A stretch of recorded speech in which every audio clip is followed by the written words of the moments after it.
speaking of people who should lie down and shut up, Gilbert Gottfried is here to join us for the news, Robin. Is that right? Yeah, we haven't seen him for a long time. Gilbert Gottfried at Caroline's next Wednesday, October 29th. Come on in. Well, actually, I have seen him recently. Where? I actually ran into him one night. Uh-oh. Must have been free food. No, it was a free movie screening. Oh, free movie screening, yeah. Gilbert goes to free everything. Gilbert. It's free water. Yeah, free water, free bottles of water. Hey, so he's stocking up. Yeah. What, they make you rip the labels off the water? Or you don't want to promote anything. Every once in a while, the E! Network tries to act like they're a real television network. Yeah. So they rip the labels off the Poland Spring water to make it seem like, you know, because you can't show anonymous water. We can't show free product endorsements, you know, like it's going to affect their bottom line. What is that? Hey, guys, why do you guys rip the labels off Gilbert's Poland Spring water? Actually, Howard, in this instance, Gilbert did this. Usually, they don't mind Poland Spring being shown on the E! show. Gilbert ripped them off. I was just like picking at it. Oh, I thought this was something. Yeah, he did it. Oh, okay. You sure that Gilbert is thinking of commercial endorsements? Yeah, I'm not exactly. going to drink anybody's water unless they pay me. Yeah, he's like, hey, maybe they'll pay me for this. Yeah. Why should I do it for free? Oh, okay. Because once in a while they do stuff, they cover stuff up, and I can never figure out why. Yeah, well, Gilbert and I had one of those uncomfortable social. Poor you. You just went to enjoy a movie. And there's Gilbert. Yeah. We got to try to talk to each other when we have nothing to say to each other. About 2 seconds, it felt like kind of day. Yeah, and Robin, you didn't know how to get out of it. Yeah. Well, you have to. So we laughed and said, all right, let's do this. We know we have to do this. Did you try to avoid him? No, we were sitting right, one row away from each other. Oh, how awkward. Each other, and the lights were up. That would be my worst nightmare. Like, I go to finally to a free movie screening, and I just want to relax, and Gilbert's there, and I have to sit there and talk to him. Then about a half hour before the movie started, Robin was already going, oh, okay, well, we should sit back and watch. Yeah. Boy, I wish that movie would come on. And you think Gilbert's an idiot, and he doesn't know that you're doing that, but he knows. They didn't even dim the lights at all. Right. Like, oh, I think the movie's starting now. All of a sudden, it's a half hour away from the movie, Robin's like, Yeah. It's starkly bright, but I'm watching the screen. Right. Gilbert, I just want to soak in the atmosphere, okay? You got to be honest with Gilbert and say, Gilbert, you know what? You're really annoying, and I didn't come here to talk to you. He can take it. Yeah, you can handle that. People say that to you. I'm used to it by now. He goes to parties all the time because, Gilbert literally will go to parties 4 or 5 times a week if there's food. Right? And he starves himself till like 8 o'clock, 8:30 at night. So, and he's so inappropriate. Gary says, Gary, when he was single, used to go to all the parties with Gilbert. And the parties don't start till 8:30, 9 o'clock. But Gilbert knows there's going to be free food. Yeah. And maybe chance that a girl will be there. So I get there at 6 o'clock. Like, to him, the perfect one is a catered penthouse party. You know? That's his cup of tea. Yeah. So he goes, and you know how, there's always a buffet and stuff? And, you go over and you take a few things? A nibble here, nibble. Gilbert's, the first guy online, and his plate is always way loaded. You know what I mean? There's tons of, a real meal. They don't even give you, big plates. No. So he's going to go 50 times to load up his plate. I'm in a large garbage bag. Yeah. Don't you you should bring your own plates and spoons and stuff. You go to so many of these free things. You really do. You are a party kind of guy. Yes. How did you know the classic? Oh, this is the best. When me and Gilbert did the TV show, we were in Las Vegas, and it must have been 35 degrees out. Jackie and Gilbert got asked to be in a TV show, which was called The Watcher, which lasted 5 episodes. Yeah. But they let the actors, whatever you call us, but they let the actors go to the front of the line. There were 250 people in line, and they're making steaks for everybody outside. Everybody's in line freezing and waiting, and we got to eat in the trailer, but they had to eat outside, too. The tables are set up. Everybody's in line. We cut to the front of the line, and Gilbert says, can I have 2? I was so and people are glaring at him. Bad enough he gets to go to the front of the line. He wants 2 steaks. Yeah, he ate maybe 1 bite out of the second one. And he didn't even eat it. Yeah. No, they could I smelled it and put it down. His eyes are bigger than his stomach. Oh, man. It's just there's so many great Gilbert stories out there. I mean, here's a couple. Here's a woman who Gilbert tried to pick up at a restaurant. Yeah? And tried to bribe her. All right, hi. Hello. Where did you meet Gilbert? At a restaurant. Your legend grows. Yes. What restaurant? In Manhattan? In Manhattan, I was the hostess. Are you good looking? Yes. Yeah. I'm sure you are. You're a hostess at a restaurant. Most hostesses are real good looking. Yeah. And did you know who Gilbert was? Yeah, I knew who he was. My brother used to do impressions of him when he was little. My brother did. Right. So you were impressed to see Gilbert there? Her brother's Fred Travelina. So you physically, I'm sure Gilbert turned you off, right? That's kind of mean. Well, let's be honest. I mean, he's not your ideal man. Well, he was a little bit older than I was. I mean, he was a lot older than I was. I mean, but there are older guys who are hot. I mean, Gilbert's not hot. He's not what you consider a hot old man. I mean, first of all, Gilbert doesn't, like, work out. Yes. His body's a mess. Like, Sean Connery's a hot older guy. Not really. It's not even that Gilbert even looks old. It's just that he's not attractive, right? I look more like Goldfinger. Yeah.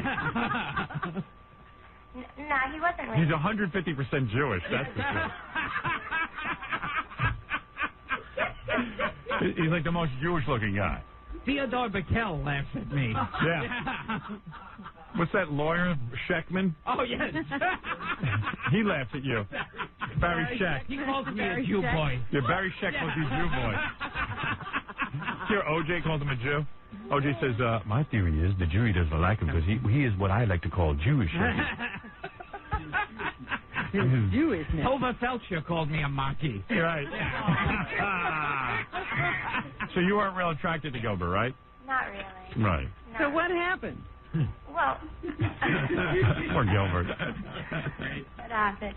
Well, he said if I gave him my phone number, he'd get me, like, tickets or something to see his show or see something. Oh, that's so pathetic. Yeah. Gilbert, is that a move of yours? I don't know. I just kind of felt bad, so I gave him my phone number, and then I really didn't think he'd call, but then the next day I got a phone call from him. Wow. And Mr. Romance. Yeah.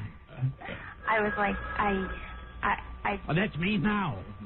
Gilbert, you're very lonely, right? Yeah. Right. No. What? he asked if I wanted to meet I'm here listening to two voices at once. Wait a minute. I'm trying to hear what the girl says. He called her, and then what happened? And I said I was on the other line, and I was to get back to him. And there was a number I could get back to him at, and he said, well, he'll call me back. And he called back a couple times, and I had my roommate answer the phone. Right. And then my brother, I told my brother what was going on, so he started calling and pretending he was Gilbert. Well, why didn't you speak to Gilbert? It sounded like you wanted him to call you. Why? No, it didn't. No, she apparently didn't know how not to give him the phone number. Oh, I see. And Gilbert, I think this is really interesting. Wait, I had him. Gilbert doesn't give up. Gilbert was standing in front of me, and two people from your show, not Melrose Larry Green, and someone else. And It's Ratso? a story in itself. And Ratso. Yeah. Oh, okay, now I get this. Yeah, evidently, now listen to this. It gets even funnier. Yeah. You know how Melrose Larry Green's like retarded? Yeah. And you know how he came into $1.6 million from his mother? Right. So Ratso talks to Melrose Larry Green, okay? Ratso decides now that Melrose has $1.6 million, he's so retarded and desperate, every time he comes into town, let him take us to dinner. Oh. So Ratso tells Gilbert there's free dinner. He calls me up, and I Right. know Ratso's not paying for it. Right, and we know you're infamously cheap. Yeah, so he goes, hey, good news. Melrose Larry Green's mother died. Right. Let's fleece this idiot. Are you kidding? Yeah, so now Gilbert quickly gets involved. He hears free meal. So now Melrose is taking the two of these wackos. These guys, rather than pay for dinner, would rather be with Melrose Larry Green. That's how wacky it gets. I heard about this dinner. Oh, and then so Gilbert must have been all full of himself. The three Jewish stooges. All right, let me ask you another question here. Then. What a pathetic table. You must have looked really hot that night next to Melrose and Ratso. No wonder you got all excited. That's what I'm saying. I Next said, to him, who I'm is Val Kilmer. Yeah.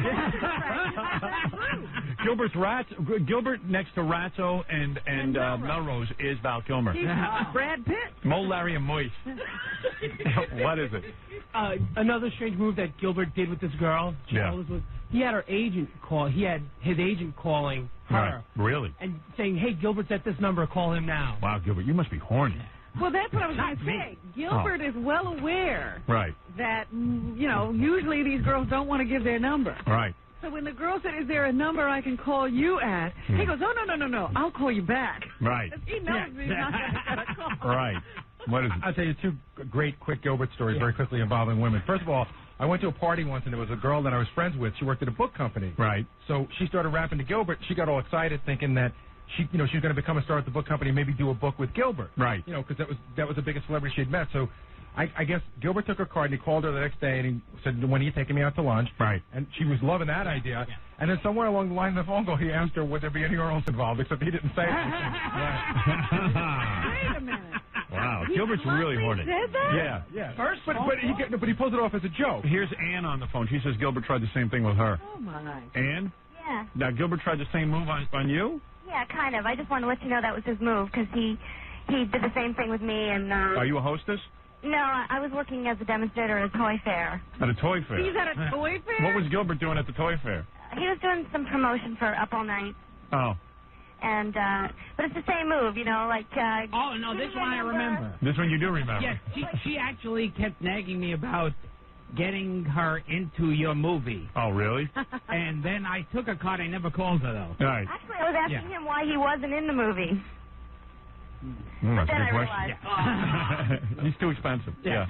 The other interesting story I have, Howard, was that Gilbert took a friend of mine out on a date, but it was a lunch date for coffee. Yeah. And the bill came to like $2.12 or something. We talked about this on the air. Yeah. And Gilbert got up and went to the bathroom. Right. And the woman was sitting there waiting for Gilbert to come out, waiting. And then finally she said, I'm just going to pay this bill, but it's only $2.12. And then Gilbert came out and said, all right, let's go, and never offered to pay the bill. Wow.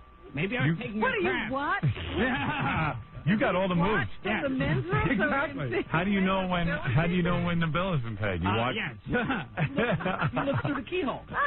Hey, he's a big star. Why should he have to pay? I'm looking through those slots in the men's room door, Everyone should take him out. Oh, man.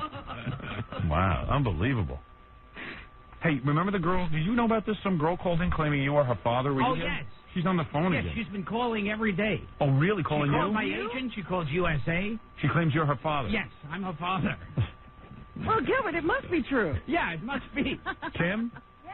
Now, you say Gilbert's your father? Yeah, and I just heard him, and I'm not happy about that. About what? About him joking about it. I don't think it's funny.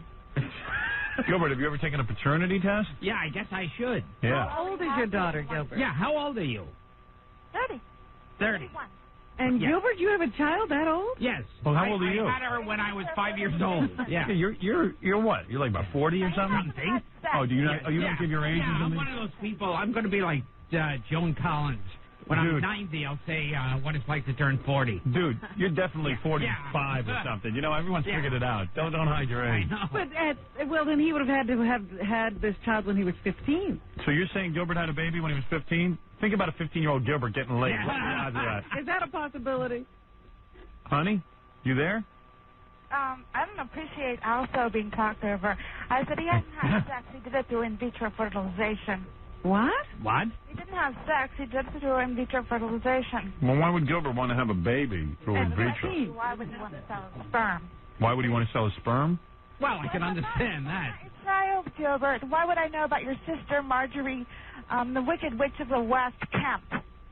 Marjorie, the Wicked Witch of the West Because Camp? I hate her. What? Because I hate her. Because you hate her. Do you actually have a sister named Margaret? No. No.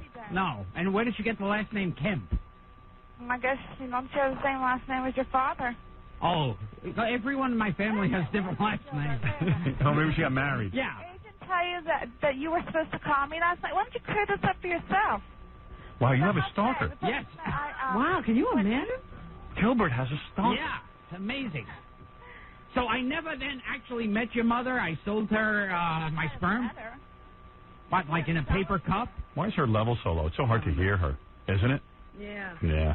I hate these phones. So at 15, he was having in vitro fertilization or selling his sperm. No. It's a big, long story. How? Well, how old is Gilbert? I would say he's about 45 to 50. Last time she called, she said I was 55. No, I guess I'm younger. I don't think Gilbert's 50. Yeah. That was my time. He might look it, but I don't think he is. So how did you find out I was your father? Because when I was 7, you stood for custody with me, and I stayed 2 months in your Wow. house. Of all the people to obsess on, Gilbert Yes. Gottfried. Gilbert would never sue for If custody. he has got a kid, he couldn't get a better one than me. Or a wife. Too bad you didn't come down here. Where are you? I'm like 15 minutes from D.C. Oh, too bad. What do you look like? Hello? Are you hot? Yeah. Hello? Right now I need to lose some weight, but I'm extremely...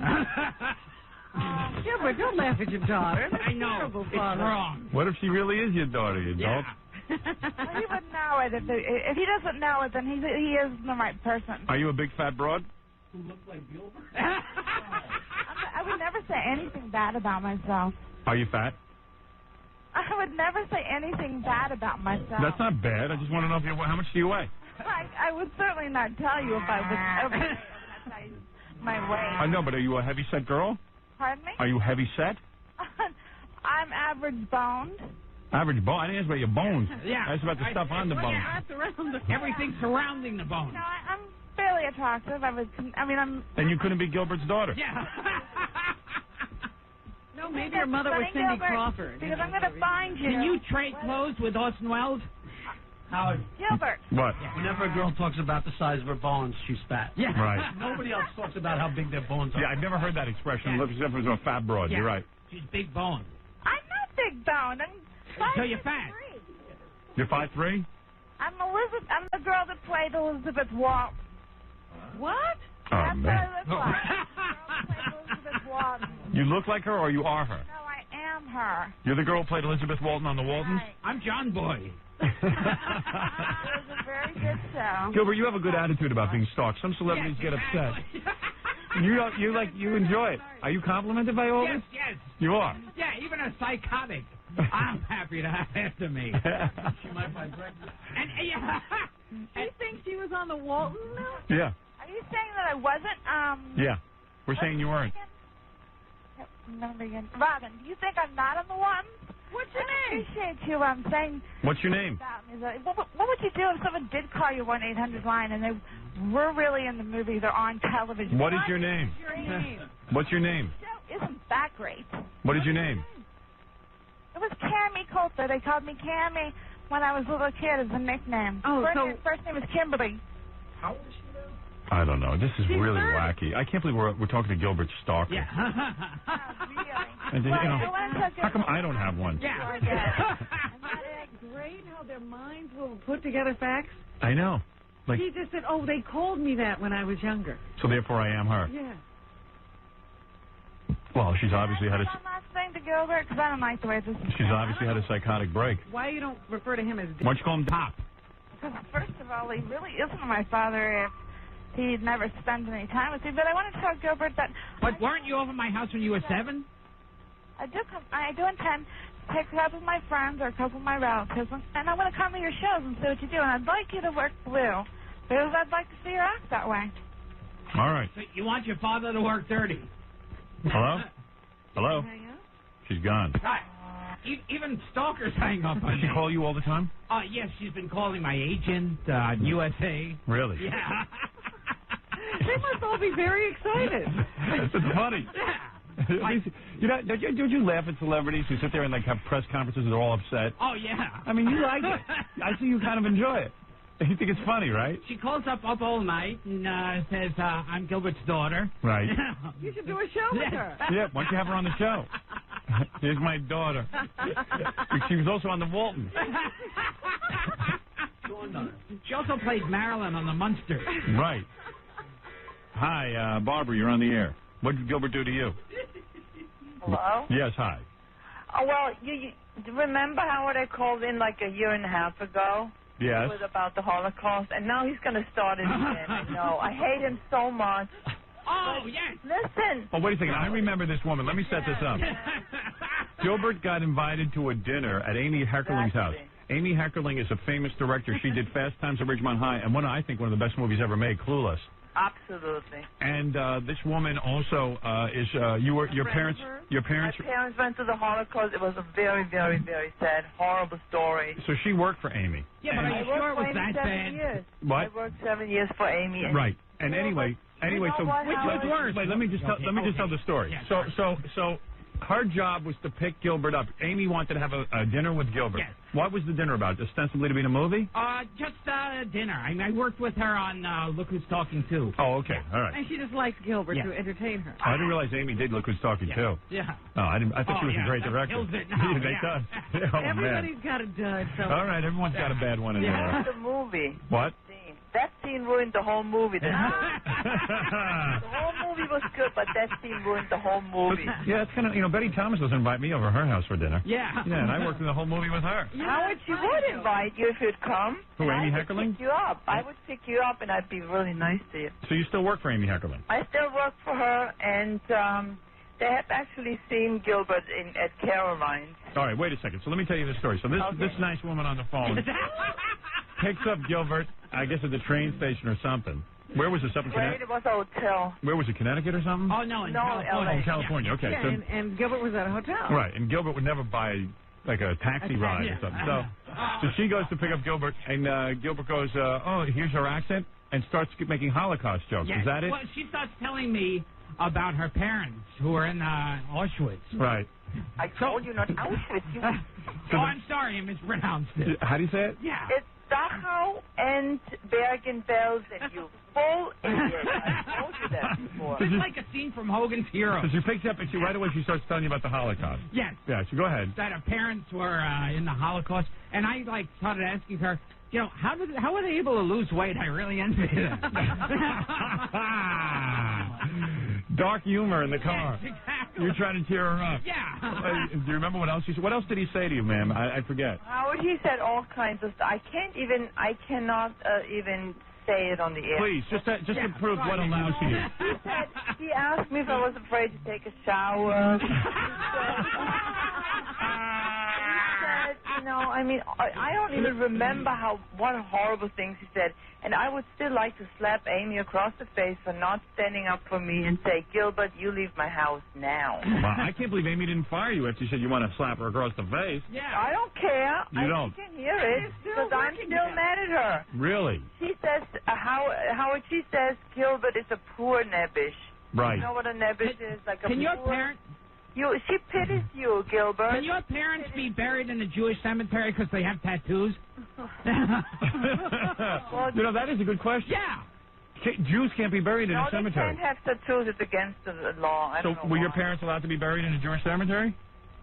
No. What did you say? Now, if your parents were tattooed, even by the Nazis, are they allowed to be buried? That's what they say. That's what they say, that you can't have a tattoo, you can't be buried, and also you can't commit suicide. They won't bury you. Really? Yeah. I wish so that Gilbert would commit suicide already. Right.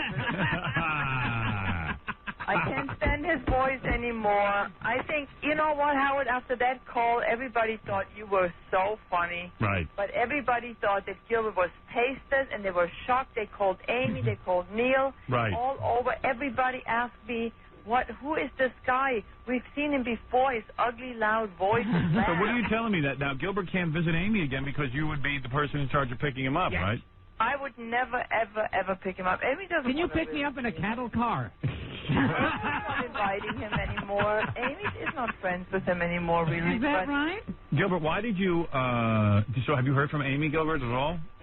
Every now and then. Yeah, You I don't. hear from her. You I don't hear. You don't hear from this woman.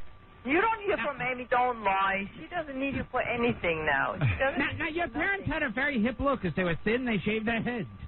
That's like hip among black people now. You're ruining her movies. Why would she take you? So you are absurd. What did they eat there to get that thin? Yeah, but let me ask you something. Lose weight. So you had no audience around you. Why did you attack this woman in a verbal way? And how long a car trip was it? Yeah, how long was it that you had to endure Gilbert? Well, it's like I'm sitting in the car and I just want to either take a nap or look out the window, and she starts telling me about her parents. So it was a little heavy, right? It's not true, Howard. He went on and on in Amy's house while he was eating and licking that plate because he's cheaper than you even said before. Right. He's the cheapest man. He gives all the Jews a bad name. Right. Well, that's true. Yeah, that is Gilbert, true. you can't lie about that. They hate him. They hate him. Everybody in Hollywood. Jews are anti-Semitic when they meet Gilbert. Then I was holding up the plate of food and I said, "Boy, I bet your parents didn't eat this good in Treblinka." Did you really? Yeah.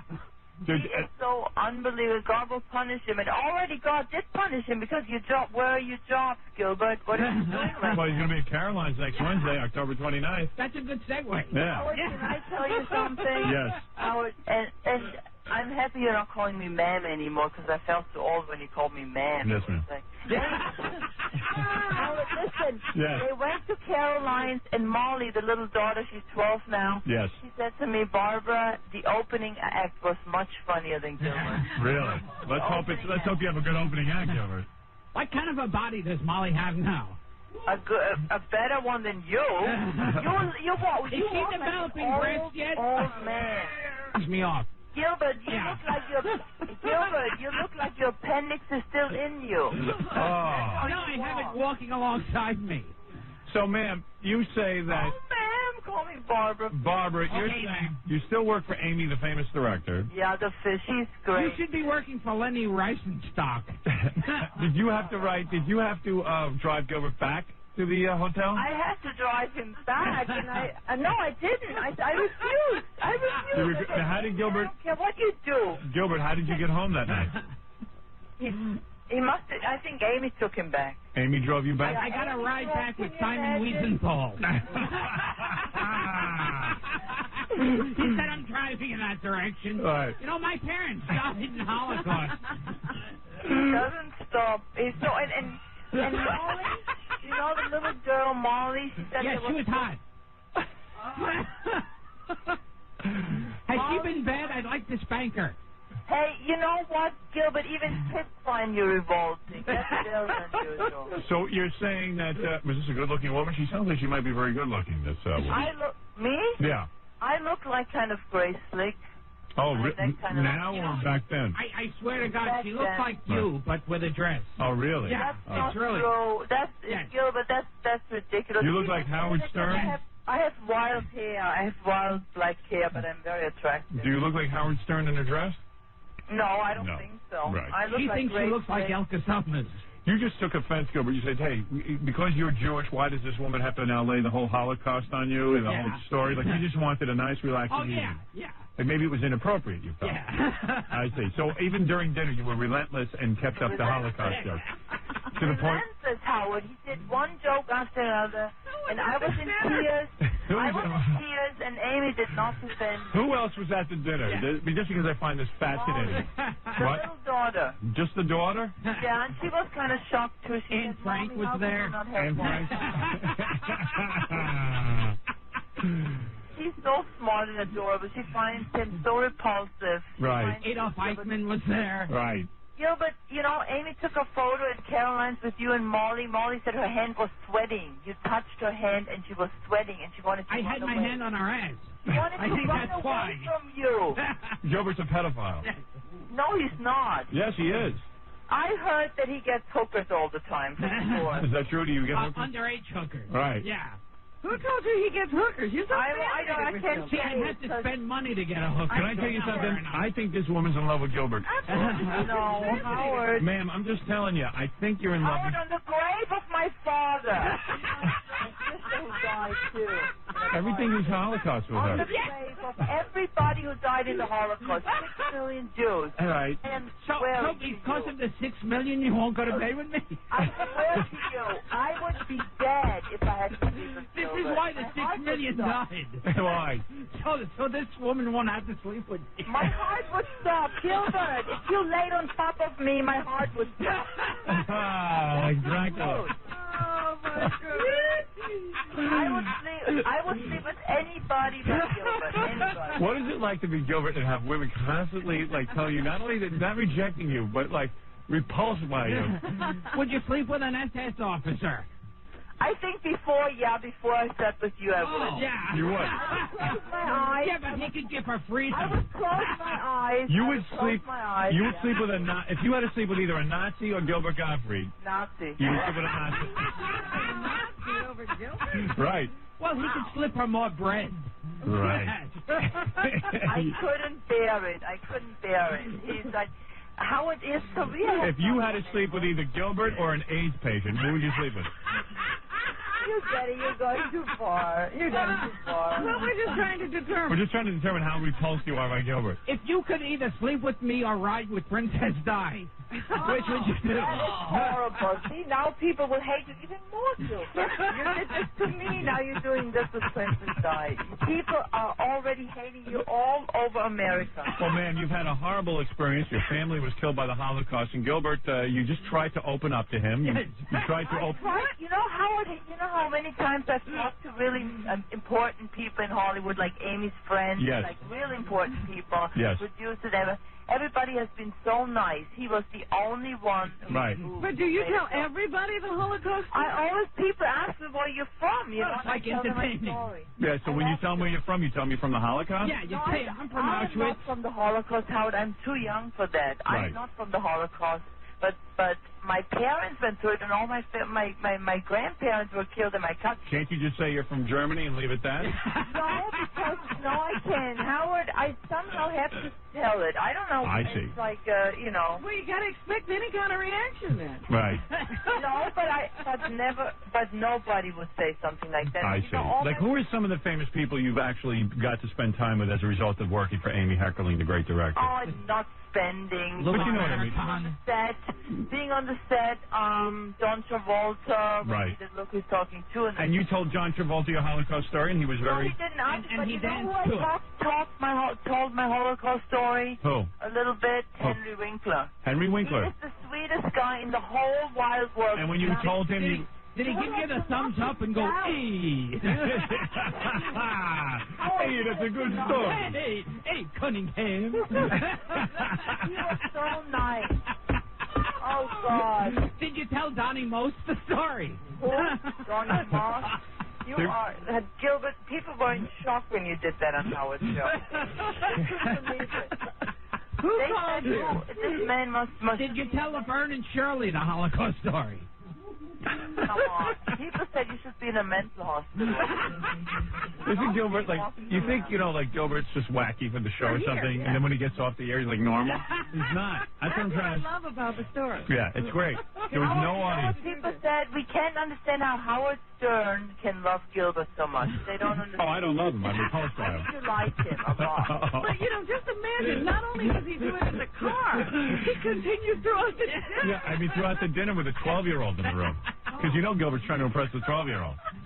Probably wants it. I think I had a shot with her. I cannot stand Gilbert. He thinks he's an imbecile. He's like something. Will she let me give her a bath? Was Amy upset during the dinner that Gilbert was goofing on your home? No! Amy's like in that...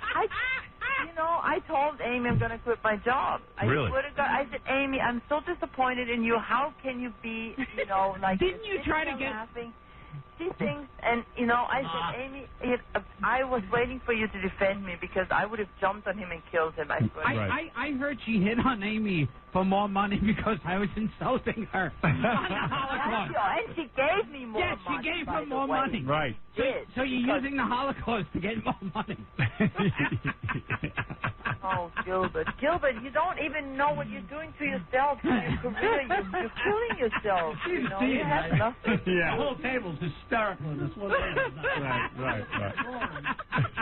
Well, listen, I understand your horror and shame. And you know what people said? Howard was so nice. Of course. I mean, Gilbert is insensitive. Deutschland, nobody. What did you do about Howard? Yes. I still have nightmares about it. I swear to God, I still have nightmares about this. You know, how hard drive with Gilbert? She doesn't have nightmares about the Holocaust. She has nightmares about me. No, she's talking about the Holocaust. Yes. You have nightmares about the Holocaust, and you tried to say to Gilbert, reach out to him because he's a Jew. Howard, Yes. Howard, I don't want pity or anything like that, but I just want to say another thing. You know, after my father survived and everything with 80 pounds, yes. 20 years later, he got killed in a car accident with my little sister. So my life was really not that easy. So I don't need a clown like Gilbert laughing. Gilbert, who never had one tragedy in his whole life but himself. Have you ever looked at my penis? But let's face it. I mean, it's kind of heavy to pick someone up and lay this all on them. I wouldn't lay that on a normal person. Right. I am very sensitive and nice to guys. Right. And you picked out Gilbert? Because you know what? He pretended that he was really, like, sympathetic, you know? Yeah. Well, all right. You know what? When he looks empathetic, it's just gas. I think so, too. That's right. I tried to pick her up by promising to get her into the Holocaust Museum. No, and Howard, I told you that Amy had to reimburse him for the taxi cab. Wow. You know, she said, is that you true, owe Gilbert? me $6.50 for the cab. Oh, my God. Is that right? That's right, and Amy just laughed. What can you do with a guy like this? I said, right. Why do you hire him? He ruins your movie. It's horrible. Right. Well, anyway, there it is. There it is. Another horrible story about Gilbert, and they keep rolling in. But maybe you can get Amy. It's like the Jerry Lewis telethon. Maybe you want to, listen to this. You want Amy on your show? Amy, we would love to have on. Yeah, Amy likes you now because you've been so good, you know. Well, come on. You said good things about her, and she makes great movies. Yeah, you're a sweet, Howard, and she will come on. I told her, Amy, you got to go on, Howard. Come on, and we'll talk about the Holocaust. She looks really great. Could you do one thing for me before you go? What is that? You go, Hogan! What was that? I can't even understand. It's so pathetic. Hogan! And you're not funny on anything. You're not funny on the news. You're just annoying. You're horrible as a vampire. Awful. Horrible. He's awful as everything. Oh, you can't critique Gilbert's vampire. No, yes, I can. Please, Gilbert, I beg you. He was insecure. He was just sitting there like a fool. You did the whole thing. Here is the vampire. He was Listen to them, children of the night. But before I go, I want to say one thing, Howard. You know, that's not even about Gilbert. Please, Miss Holocaust woman. I think the blood of the Holocaust woman. Oh, German woman. Please, I bite the neck. I don't think the German woman. Thing is, he just wants funny scene. You know what?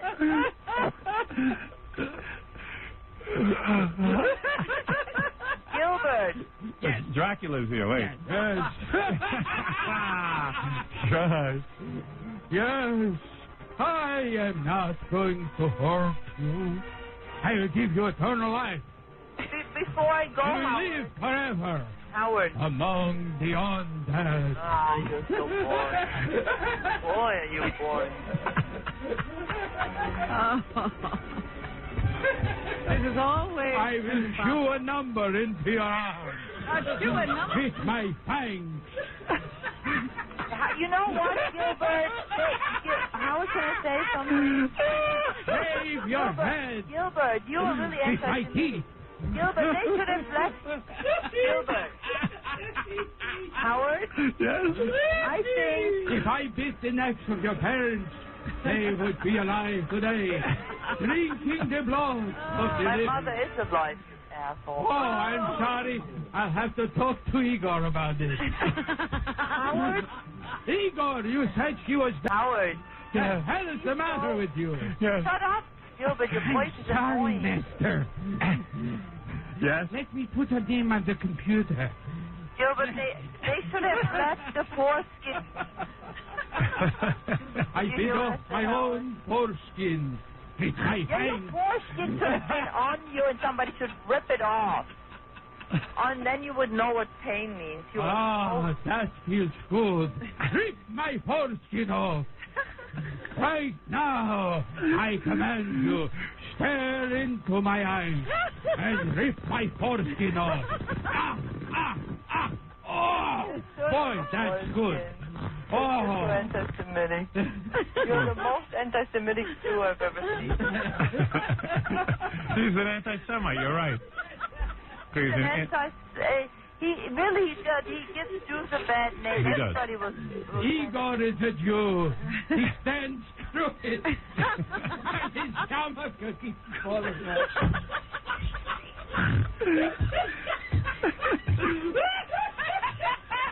God, you make everybody laugh but me. I don't know. I don't find it funny at all. It's not funny at all, ma'am. I don't understand Robin and Howard. Robin is I'm laughing at Howard. Howard's crying. He's laughing. I'm crying because of the 6 million people who died in Germany. But especially Robin is so sensitive, you know. And right. I don't understand. She's outrageous. I told you I wasn't laughing at Gilbert. Gilbert is childish. Gilbert is childish. He's like a, he's the... She felt sympathy because she was in slavery. He understands. I would like to bite her on her black neck and her blacker kloogie. I want to bite her black kloogie. Stare into my eyes. I bite your kloogie. All right. No, before I he did this the whole night at Amy Heckerling's house? Pardon? He did this the whole night at Amy Heckerling? He spent like 2.5 hours there. I like Jewish blood. There is a hint of gefilte. You know what's funny to me is she was heckled at Amy Heckerling. I know. Yeah, he can make Jewish jokes about the That could be her autobiography. Gilbert, are you saying that the only reason that you did all these Jewish jokes is because it was inappropriate that she bring up the Holocaust? Yes, I thought it was really inappropriate. Right. Because otherwise he does good Jewish impressions. I have to give him that. I have to give him that. All right. Listen, like his rabbi. This is crazy. This is crazy. I understand. Give me some Holocaust kloogie. If you don't bring up the Holocaust, he makes funny Jewish jokes. He does funny old Jewish men and stuff like that. I'm like Alan King.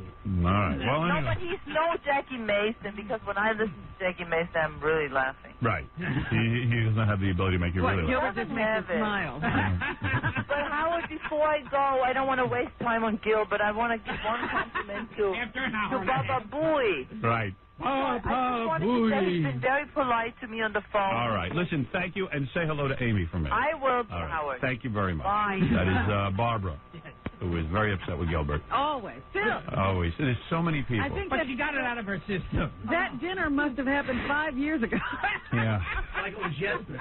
Oh, there's tons of people on the line who have Gilbert stories. Oh, you're kidding. Oh, God, I could sit here all day and listen to them, but I got to take a break, and I've got to... This was one of the funniest. Oh, those are great. Want to hear from a guy who Gilbert tried to pick up his wife? Yeah. Yeah. Oh, my God. No, this is great. I'm sorry, I can't break right now. Joe. Yo. Gilbert tried to pick up your wife? Yeah, I was at the, about 6 months ago, I was at the Soho Grand Hotel. Yeah. With my wife, and I met a couple there. And they got a lounge area before the bar. And my wife goes up to get a drink. I'm hanging out with my friend. And I see this redheaded girl. Mike, I think she worked for him. Going up and trying to introduce, saying, listen, there's a comedian over here, thinks you're pretty, wants to meet you. I see my wife talking, she's pointing at me. So I walk over, I see what's going on. I look over, and it's Gilbert, having someone trying to pick up my wife for him. Wow. Wow, Gilbert is people? What do you do? You don't buy that one. This one I don't buy at all. Oh, boy, actually, and in a bar at the same time. What bar was this? What? What bar was this? The Soho Grand Hotel, the bar upstairs. You ever been to the Soho Grand? I've been there, but I've never... Then it's true. He had a little gray sweatshirt. He looked like a little midget. I was ready to beat the crap out of him, first of all. Now, here's a guy, Gilbert dated this guy's mom. Hey. Yeah. Wow. Hey, Howard, how you doing? Hey, what's happening? Not too much. My mom was in high school with Gilbert. Oh, really? She said he was a real spaz. High school? What high school? In East Greenbush. Where? East Greenbush. East Greenbush? Yeah, you know. Ice Cream Bush. Yeah. Oh, Ice Cream Bush. You don't go to East Cream Bush? No, he said Ice Cream Bush. Oh, Ice Cream Bush. Yeah. And finally, one more story. A person saw Gilbert pick up his own tip at a restaurant. Now, that's ridiculous. Is that true? Howard. Yeah. It wasn't his own tip. He didn't pay or anything. It was somebody else that left the tip. Wow, I believe that. Yeah. I believe that. And he didn't want to take it all because he didn't want it missing. There was 2 50s, so he took one. Wow. 50s? Yeah, so it looked like it was still on the table. Wow. Who leaves $100 tip? Especially the restaurants I go into. Right. That was at Mann's, though. 100 was a small tip. Mansville? At Mann's Chinese Theater. Oh, Mann's Chinese Theater? Were you there at Mann's Chinese Theater? It was about 6 There's no years restaurant in Mann's Chinese Theater. Wow. Yeah, 5 or 6 years ago. Who cares? Anyway, what is the gorilla, real quick? Well, I kind of dated a girl that dated Gilbert. Oh, really? Yeah. Was she hot? Yeah, she's pretty hot, right? I think so, if we're thinking of the same one. Yeah. Yes. Listen, Gilbert gets I good. don't know. No, she was a real good-looking girl. And the thing was that you know, I was like, She kind of kills it that she acts with him, too. Yeah, I know. Yeah. It's just she should have been done after. How did you get it? I know how Gilbert gets I met her at one of Fred's gigs, actually. Oh, really? Yeah, and really? I just started talking to her. And wow, and you got her? Yeah. Wow. And it really kind of turned me off that she was with Gilbert before me, but... Oh, please. Yeah. Great. Yeah. Really, you're kind of bottom of the barrel, too, you know. Yeah, don't be goofing on Gilbert. Yeah. But anyway, she said that, you know... Is she a good lover? She said that... She wouldn't really give me that many details. The only thing that I can get out of her was that, she, you know, in his apartment, that she goes, I know he has money, and yet his clothes must be, like, 30 years old. And she goes, he wouldn't go out and buy new clothes, and I had to, like, go out and buy them for him and then give it to him. So, like, 'cause at least when he went out to these premieres and stuff, that he would dress like, you know, someone, like, in the 90s. Wow. Who bought me clothes? She said she had to go out and buy you clothes. This story's making less sense. Really? Yeah. I believe all of them. Yeah. I'll tell you the truth. But anyway, Gilbert, your Yes. legend grows. Yes. Gilbert will be at Caroline's next Wednesday, October 29th. I gotta see this guy. I got to take a break. Can you hang out? Oh, of course you can hang. You know where to go. Yeah. Right. I hang out. But we'll do the news next. Oh, he's got a hot date. Yeah. Well, if you were smart, you'd leave now. You just killed. So Yes. it's okay. You don't like to leave. It'll only go down. We'll see. When we get back, if you want to be here, be here. Until he came back with that story, that was sort of like... A downer. Yeah, right. yeah. Gilbert, why don't you give your sizes out over the air so people Yeah, can take the clothes? exactly. Caroline's next Wednesday, October 29th. Gilbert Gottfried. You want to go see someone real funny. And we got to take a break. We'll come back and do the Next news. 14 and a half. All right. Will you be doing your Dracula at Caroline's? Oh, I think I might. You might. Yeah. You'll do whatever they want. Yeah. You don't care. Yeah. All right. All right. What an honor to have Gilbert Gottfried here at Caroline's next Wednesday, October 29th. Well, Gilbert has made fun of the Holocaust so far this morning. Let's see what else we can talk about. Yeah, what else can he have fun with? Yeah, we're having some Tragedies. fun. We were sitting here discussing who was cheaper, Gilbert or Ratso, and we decided Ratso makes Gilbert look like a piker. Oh, Yeah. I'm like a drunken sailor in a whorehouse next to him. Yeah, you're nothing. Yeah. You're not even frugal next to Ratso. He's going, it's great, his mother died. Now he can take us out to dinner. I can't imagine being excited about that. Oh, yeah. Oh, forget it. That makes Ratso's year. The fact that he fleeced a retard. Oh! Like he discovered gold. Right.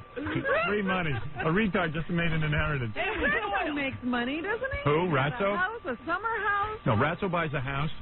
And can't, Ratso will buy a house for like $50,000. Yeah. I mean, in 1998, literally $50,000 will come. You're not going to believe it. I found a house on the water, $50,000. And I'm going, what the? He goes, it's not a great neighborhood. I mean, it's just like, but it's going to get better. It's beautiful. I found out there's like tons of black people around the neighborhood. And like Ratso didn't know this. It's like, because he can't figure out. He goes, I got a fantastic deal. He has a summer home in Harlem. Yeah. Let's face it, because people are so prejudiced that here's Ratso. Here's Ratso. Ratso. Yeah. Fantastic. You spent like what, $50,000 on that house? What? You spent like $50,000 on that house you just bought? It's more than $50,000. Not How much. do you get a house on water for $50,000? How about 60? A little bit more. Anyway, let's. Is it about, what was it, about 70? The point is Gilbert. So Ratso will be like, hey, $70,000 or whatever, $50,000, and I'm like, who buys a house for $50,000? Where is this house? So he bought it someplace. I'm not even sure where it is. It must be on the island, right? Yeah, it's somewhere, but On the fashionable South Shore. Yeah, it's on the South Shore. There was a South Shore. So you go, wait a second. It's on the water, and it's like $60,000 this house. And Ratso's like, it's green, we love it. And I'm like, there's no. So I found out some investigating. I spoke to someone who went out there. They got a picture of it for me, so I go look at it. It's surrounded by black people. That's the laugh of the whole. Everyone laughs with Ratso. What are you talking about? He bought in a bad neighborhood. Anyway, black people it's doing like Malcolm X boat. They're not on the water. They're like right next to the houses on the water. it's multicultural. Okay. They're on the water in those long boats.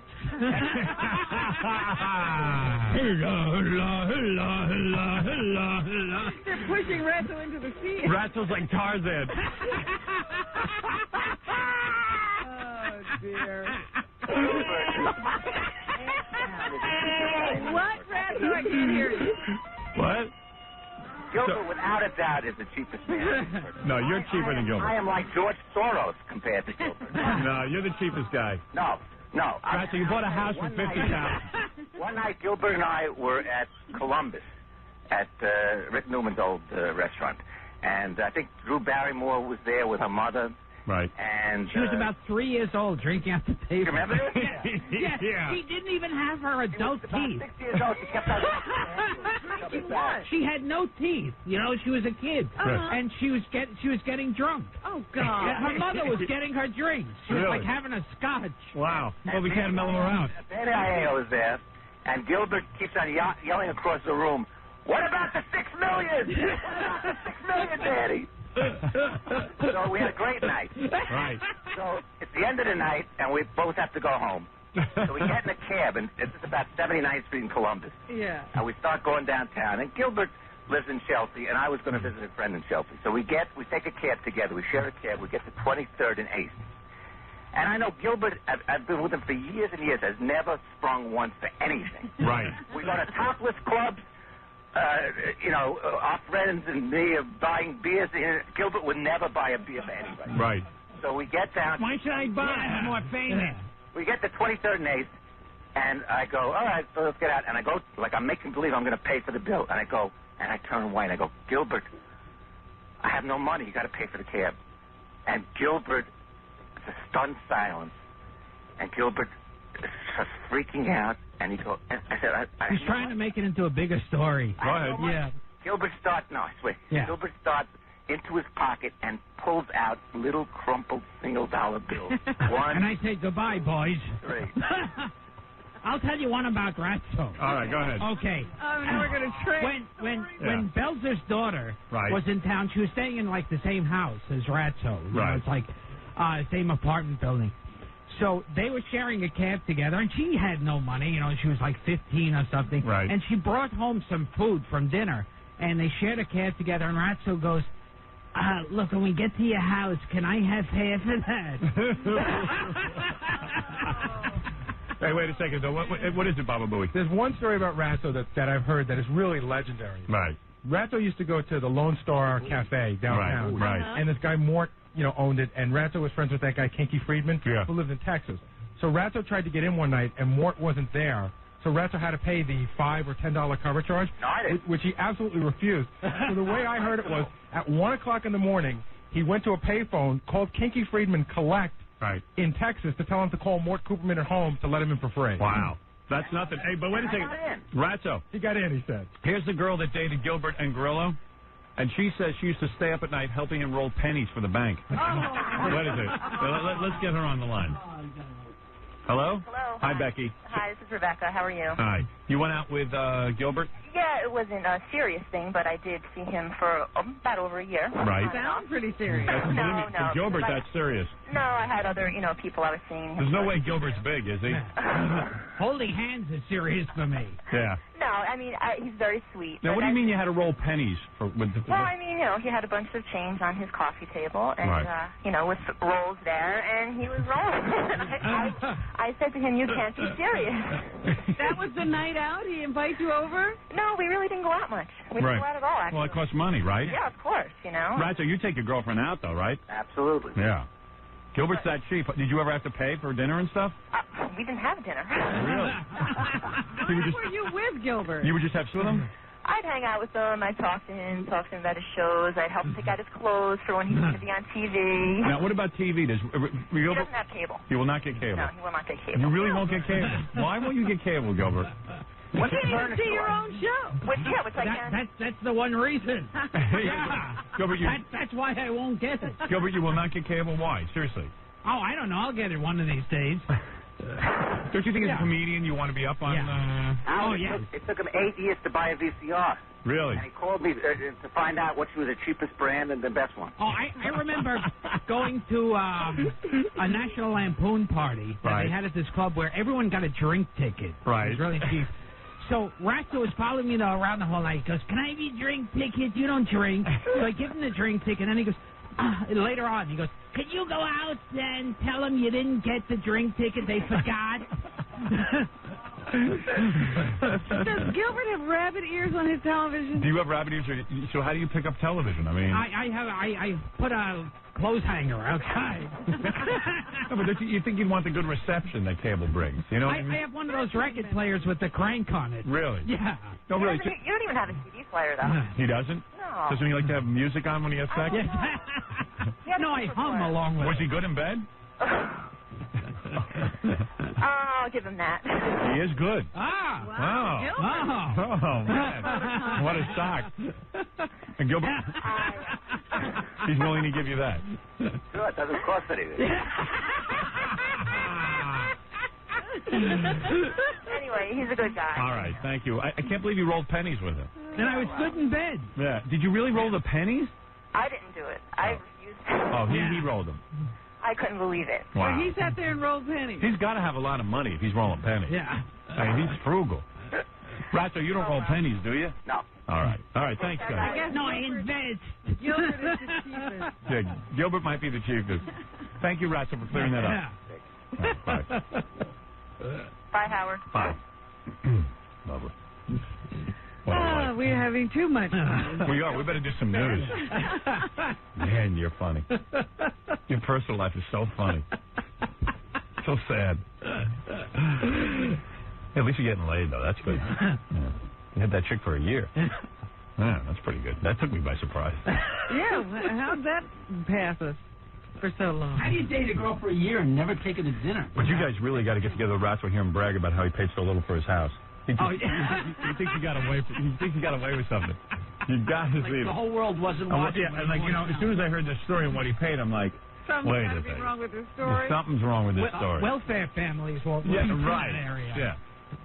Can't even go out for a quart of milk. Yeah. Have you been to Ratso's house, Gilbert? No. I hear Ratso's got religious statues all over his house. Really? He's like a kook. Oh, no. Yeah. I'm praying that the Schwarzes won't attack me. I'm going out for milk. Cover me. I'm thinking of going out there just to check out the house. We gotta go. It's supposed to be a real goof. We ought to all go. Let's get in a car and go. Go to Ratso. Hey there, Jew boy. Hey, Ratso, welcome to the neighborhood. Let's get a Humvee. Yeah. Field trip. Oh, man, River. Well, hello there. Hello there, Ratso. Welcome to the neighborhood. Ratso. Trick or treat. I don't know what you people are doing. My old neighbor, Ratso. Ratso Sloman. Howdy. The head muckety muck. I'm a black man. I can't lend you a quarter. What you mean, trick or treat? At least Ratso won't be borrowing anything from the neighbors. Excuse me, Ratso. Can I steal your lawnmower? That's supposed to be borrow. I ain't gonna borrow it. I'm gonna steal it. Let's see you get it back. Say goodbye. What you gonna do about it? You don't man to be dancing with your girlfriend, do you? By the way, she might come back bow-legged, but oh man. Welcome to the neighborhood. Hey, you got waterfront property. If you pay for the drinks, you can have my girlfriend. You gave Ratso your drink ticket? Yes. And then he wanted me. He was saying, look, go back. Yeah. Tell them that they never gave you a ticket.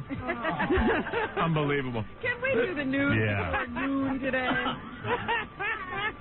It's unbelievable. Never mind that. Robin, here's news. You want breaking news? There's a woman on the... Let's see. There's a guy on the phone. He says he's at the scene where a woman has locked herself in her house. They tried getting her out with tear gas, but she fired 2 shotgun blasts at the cops. Where's this? Let's just find out. This could be breaking news. This is a girl I wanted to have with. Ratso lives next door to her. Dave, is that going on right now? Well, it's been going on. Where's it going on? Been going on. Where is this? Where are you? Well, we live outside of Buffalo, as a matter of fact. That's another thing I wanted to say. Hey, hats off to Q107 for getting you back, because we've been missing you. Oh, I guess our Toronto station goes into Buffalo. Oh, yeah, even farther. We get you all the way out to Erie. Oh, that's great. Yeah. Wait a second. So this woman is locked in a house. The cops Has this been going on for weeks? Well, this is in Illinois. Yeah, Oh. It's been going on for like a month. Okay. All right, well, we know about that. Okay, fine. Goodbye. I thought he was at the scene. Yeah. Sorry. I thought it was happening out by Ratzo's house. Ratzo, come on over. We need your help. There's a woman shooting at people. Oh, I didn't say today. Yeah, 15 weeks ago. Great. We need the news. Yes. Come on. Yeah, you're right. Yeah, come on. I'm going to fall asleep. Gilbert. Ratto, why did you rob that bone from my dog? Hey, that Alpo ain't for you. Gilbert, calm down for a second. Okay. All right. Something else to get into. This is one of the most fascinating stories I've ever heard. These are people who...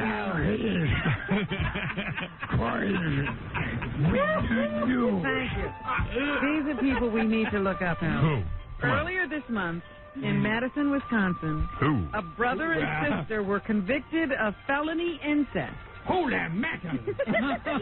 We're Ratzo's neighbors. Now a state court says they have no parental rights to their 7-year-old daughter. Wow. The siblings have had 3 children, and they have lost rights to all 3. The woman is pregnant with a 4th child. And they say their relationship has nothing to do with their ability to be good parents. Do they live near Ratzo? The court disagrees. In yesterday's ruling, the judges wrote the arrangement makes a mockery of the concept of family. Hey, we ain't no mockery. Mockeries. The brother and sister are in jail until they're sentenced for their felony conviction. They face 10 years in prison. So the brother and sister are married? Yeah, I don't know if they could get married, well, but you know they've been sleeping with each other in a relationship and have had several children. Fantastic. Fantastic. Get laid. Do they have drink tickets? The kids must be so cross-eyed that their eyes are in each other's heads. Can you imagine that? I want to know, what do their children look like? Gilbert. Are they single? Are they single? Well, do they have drink tickets? Yeah. Fantastic. A night of cold weather did Hey, not... can I have that girl with the arm growing out of her head? Did not stop them from playing baseball in Cleveland. However, it did make the game a little messy, is what they're saying. Do you watch sports at all? Oh, yeah. I drink beer. No, you don't care about World Series. No. All right. The Cleveland Indians tied a World Series record for making 3 errors during a 7-run ninth that allowed Florida to post a 14-11 victory. The Indians built a 7-3 lead against Al Leiter, but by the 5th inning, but their bullpen and glove work cost them the victory. It was all those errors they made that allowed runs to go home. Gary Sheffield hit one of the Marlins' 3 home runs and finished with 3 hits and 5 RBIs. Hey, Gilbert, how many guys on a baseball team? Well, baseball players have very odd names. No, how many guys? I don't even know. Really? You seriously don't know? Baseball. You don't even know how many players are on a team? Wow. How could you be an American? Yeah. God, that's unbelievable. As a kid, no one ever had you play baseball? No. You were picked for any team. Oh, yeah, what team would want me on there? Yeah. But even as a kid, you didn't learn how many... Yeah, I don't know a thing about... You're being honest? You don't know how many guys are on a team? I know that Babe Ruth played baseball. Do you know the guy who stands on the mound? Do you know what he's called? The mound guy. Right. Yeah. No, you know what that's called, right? That's the pitcher, right? Yeah. Yeah, that you know. Our baseball players have very strange names. Yeah, right. Well, anyway, here is Gary Help me the names of the players. You got a catcher? Now, wouldn't this be a fine team without a catcher? Gary who's on first? What's on second? I don't know who's on third. Gary Sheffield? No. Like to get out of here. You're not getting out of here for a month. I just told myself I was going to get him the inside part of the plate, and I seen where Marquise was playing me, and I just said I was going to try to hit the ball into right field. You live near Ratzo. Yeah. Now, since it's who's on a first or who's on a second, and I don't know who's on third. Oh, goodness. What you said before, but a drug thing, because when kids, I don't know why you put it back in that thing. That wasn't Brian Gumbel, that's for sure. That's Ratzo's landlord. Yeah. What are you on there? Rent? Plumbing? Mortgage? Roof? Late? Tenant, blue,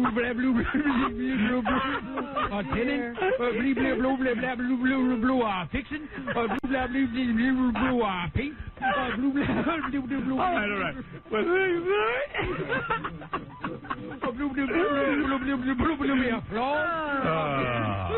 Here is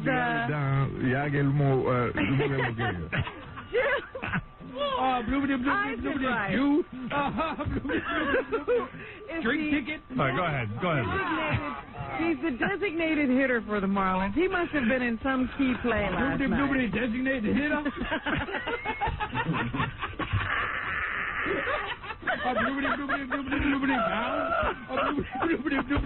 Baseball.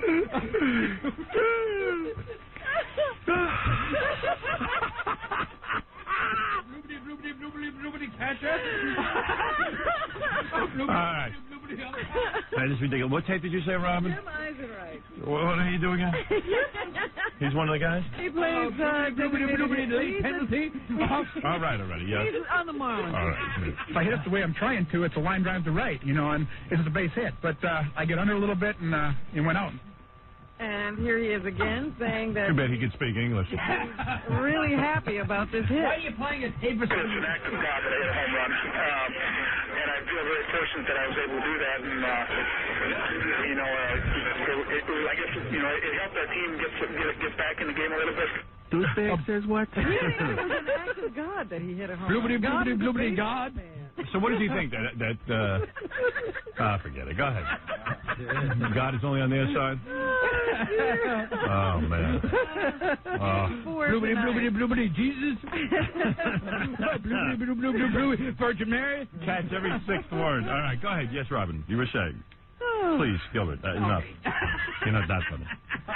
Gilbert Gottfried and Caroline's next Wednesday, October 29th. We'll be doing a famous impression of Ratzo's neighbors.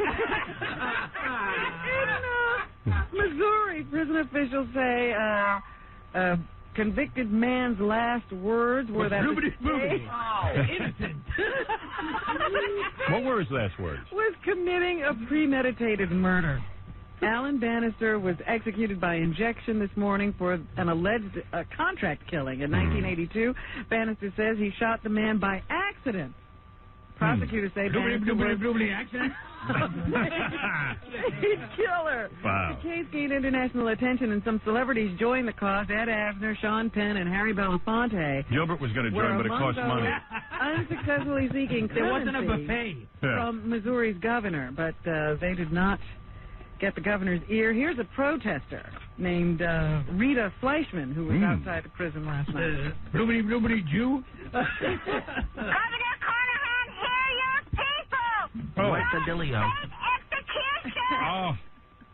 Oh, imagine being married to her. Want to be put to death.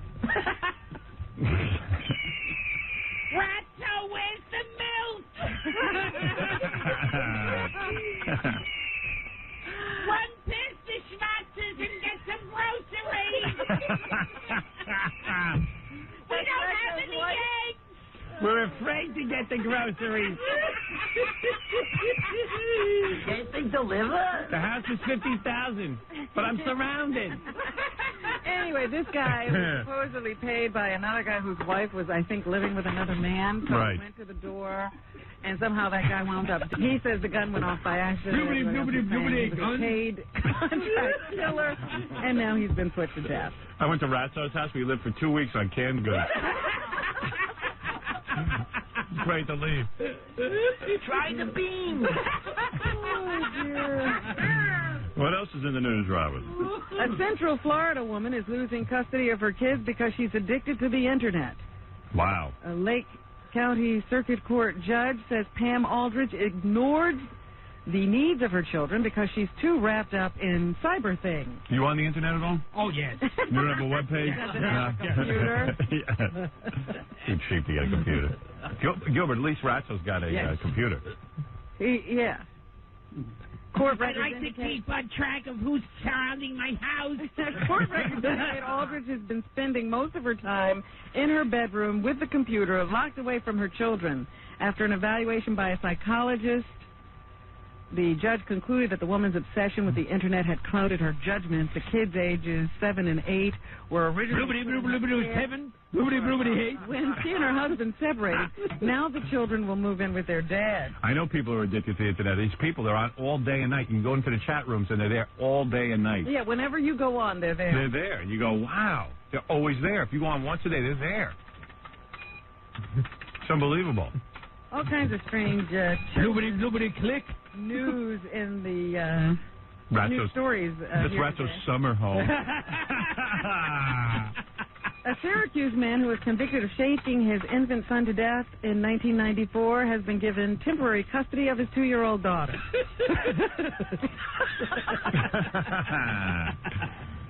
Maybe he can do as good a job with it. Yeah, give him a second chance. Yeah.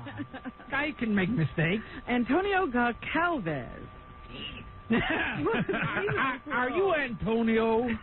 Do you have a sister? What's her name? Sue. Her name's Sue?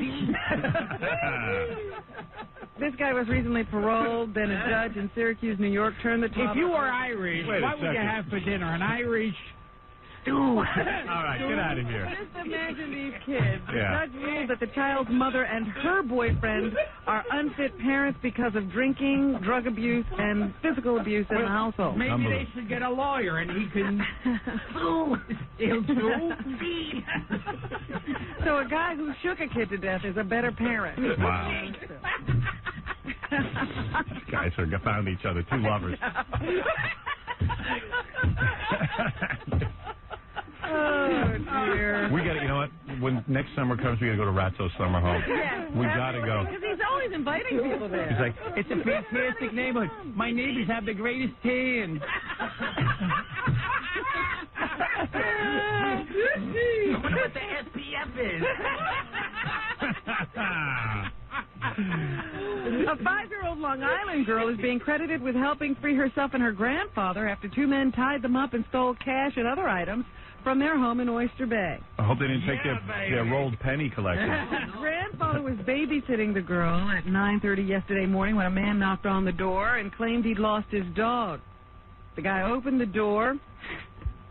Terrible. And the suspect pulled out a gun and forced his way inside. The suspect hit the grandfather in the And he head. said, I'm sorry, I thought this was Ratto's house. The guy handcuffed him and placed a blanket over his head. Gilbert, you would never open your door to somebody who needed help, would you? I wouldn't. The suspect then used duct tape to bind the girl's hands together. Police say the suspect and another man then stole cash and other items from the house before running off. Dog. The girl was able to bite through the duct tape. I have no dog. I have no dog. Alone. Hunted. I don't have a pooch. The girl was able to bite through the duct tape. Wow. I bite through the duct tape. Pull the strings. Pull the strings. Then she grabbed the telephone for her grandfather. Wow. She will not make it. Wow. The police cannot help you now. Even though you bit through the duct tape. Soon you will live forever. Oh, dear. You will live the life of the alive, not dead. Oh, dog, you will drink the blood of the living. The grandfather was It will taken to a keep local you hospital. alive. You will turn into a bat or a wolf. You can only be killed by sunlight or a stake through the heart. And you can have with your father anytime you want. Oh, that was the other story. Do gay vampires bite on the nuts? Dracula Gottfried. They bite the nuts. They chew the nuts. Even though the nuts are fattening, they bite down on the nuts Then you know the pain of the... Even they come to life when you bite on their nuts. I heard the dream when you bite on their nuts. All right, let's continue with the news. Come on, this is crazy. Sad life. You think Gilbert's life is sad? Yeah, who has a sadder life than Gilbert? Antonio. Isn't that right, Antonio? No. Who has a sadder life? His sister. 70 years in a North Carolina state mental hospital for a crime he didn't commit. Yeah, that is sadder than Gilbert. Not by much. His name is Junius Wilson. Bloobity, Junius. Wow. And when he was 19 years old, he was convicted of a rape that it turns out he didn't commit. But as a result, he was castrated. Oh. Jurors thought Wilson was retarded when they found him incompetent to stand trial. That is sadder than you. Hospital, but he was actually deaf. Oh. The charges were dropped in the 70s, but the hospital let him stay when it couldn't find relatives to care for him. Wow. And now they are going to court, I guess, to see if he can't spend the rest of his life in this mental hospital because it's the only thing he's known. Oh, that is the saddest thing. I want to option that story. Yeah, isn't that the worst? I want to put Jim Carrey in there. He'll be great. He'll make it a comedy, of course. Oh, who cares? That guy sells tickets.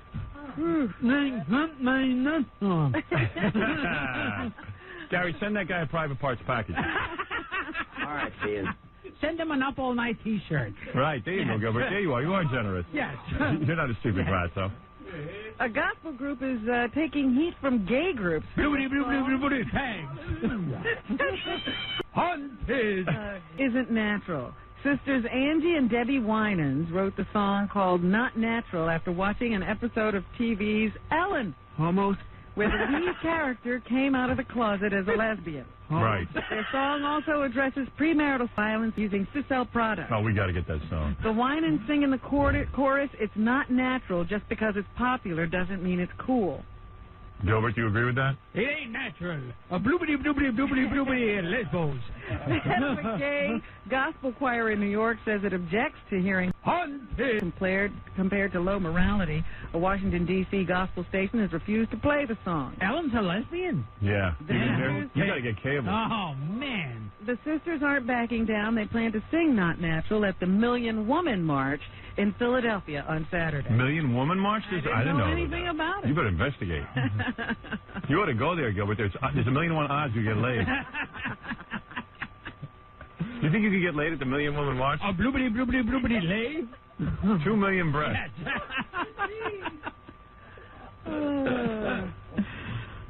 Anything else, Robin? Yes, Stevie Wonder is a good guy. He lives next door to Ratzo. He doesn't forget people, Howard. He called. He was, I guess, going to stay at the MGM Grand Hotel, and he called to request his favorite limo driver there. And he found out the guy had been killed, so he insisted on singing at the guy's funeral. Wow. Charles Lee Redmond was shot to death on October 13th, allegedly by a dancer who had been stalking him and later committed suicide. A female dancer? I guess so. Wow. So he was stalked to death. Limo drivers get stalked. Stevie Wonder sang. He does not see. He cannot see his reflection in the mirror. He looks like you, right? Dracula Gottfried? Both of us cannot see our reflection. He comes and he sings for the dead. Hey, so you like that? He sings for the dead. Sometimes he sings about being blind and for the phone company. He does songs for the phone company. Reach out and touch someone. Wonder told the congregation at How did he tell the congregation? He said, I am blind, don't cut my nuts off. Oh, dear. I know you cut the nuts off of deaf people, but don't cut the nuts off because I am blind. He said he was there out of love. He said he was there because he thought it was the Grammy. And their friendship was not based on Wonder's fame. Wonder says he knew the first day he met Redmond that they'd be friends. Right. Well, there you go. It's a sad story in a sense. Elton John has bumped off Bing Crosby's White Christmas. That's right. With his rendition of Candle in the Wind, 1997. It is now the #1 song of all time. The Guinness Book of Records says nearly 31.8 million copies of the record have been shipped worldwide in its 38 days of release. I love you, Robin. Thank you very much. Motley Crue in Pittsburgh. They got before Sunday's show in Pittsburgh. Wow. You can't do that, right, Gilbert? You can masturbate and perform oral sex. You can? Not when you're dead. Authorities seized the tape. If I perform oral sex, I cut the woman up with my fangs. Was not pull the string. Oh boy! See, now he's gone too far. Yeah. Yeah. The tape was not played at any other shows. Police say several parents called to complain, and one mother who took her 9-year-old and a 7-year-old to the show. Well, who takes a 9-year-old to a Motley Crue concert? I took my daughter there. Right. Is considering bringing criminal charges against the band. Wow. Oh, please. Can you imagine? Oral sex is beautiful. Please. Well, if they have criminal charges, what come will on. the lawyer do? Sue. He sue? Oh, no. Dennis Rodman has given the Chicago Bulls an ultimatum. He says he wants a signed contract by noon tomorrow or he's going elsewhere. I told you yesterday he's balking at some incentives currently included in that contract he has with the Bulls that remains unsigned. Yeah.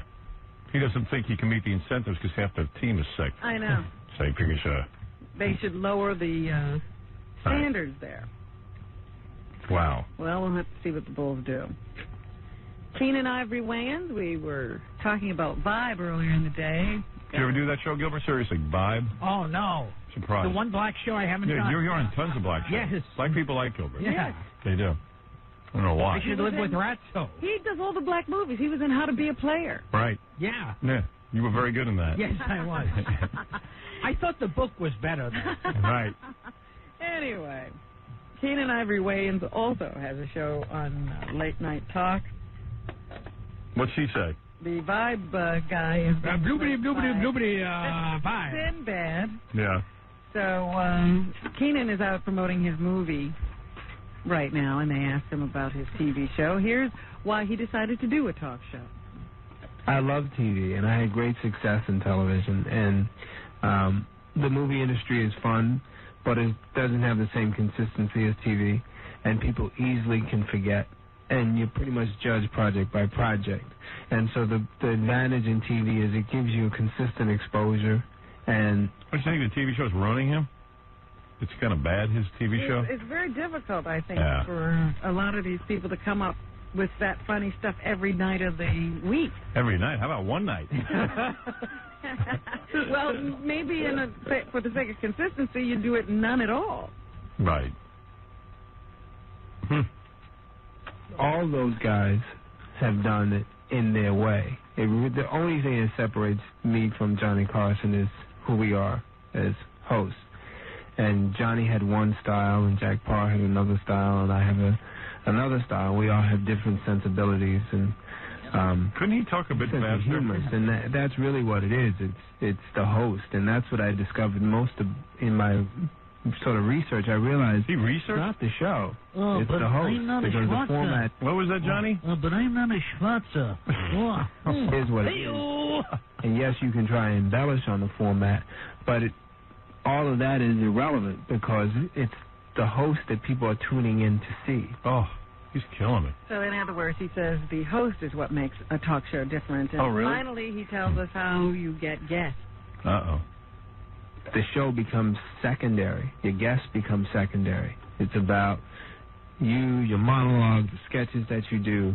For such a low rating, should he really be philosophizing about, your comments on your guests. It's your conversation with them. But you have to have some success before you get to be interviewed. I learned in doing my homework, basically. You didn't sound all That's that. a lot of homework. Yeah, for a guy not getting any ratings. Less homework, more jokes.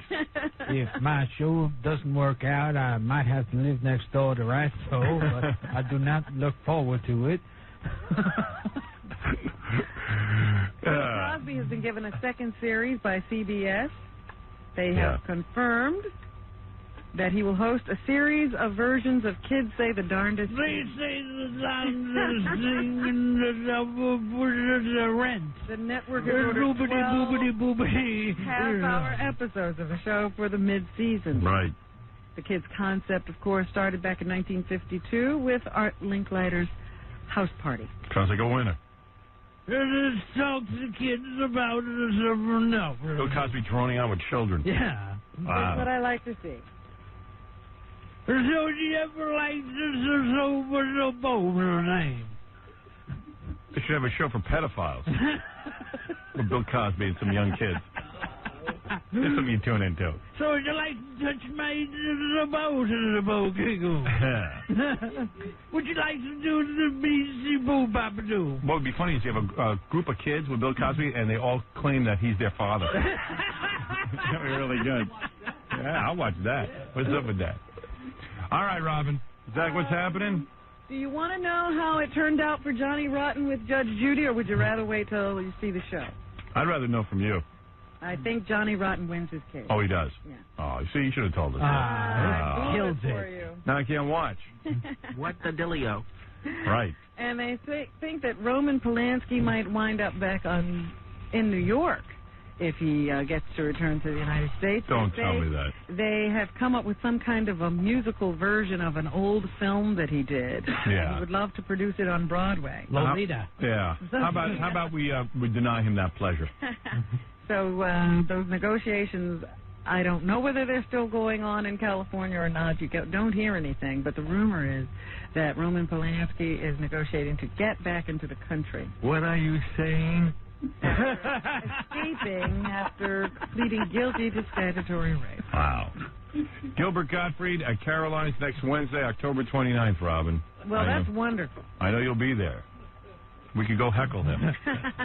And USA up all night. Gilbert. And you still have that job? Don't remind me. Wow. USA up all night to host the bad movies? Yes. Wow. Well, that's a long-standing job. Yeah, I mean, when are you going to get your honorary Emmy? Yeah, that's right. It's a horrible show. Tune in and see Gilbert.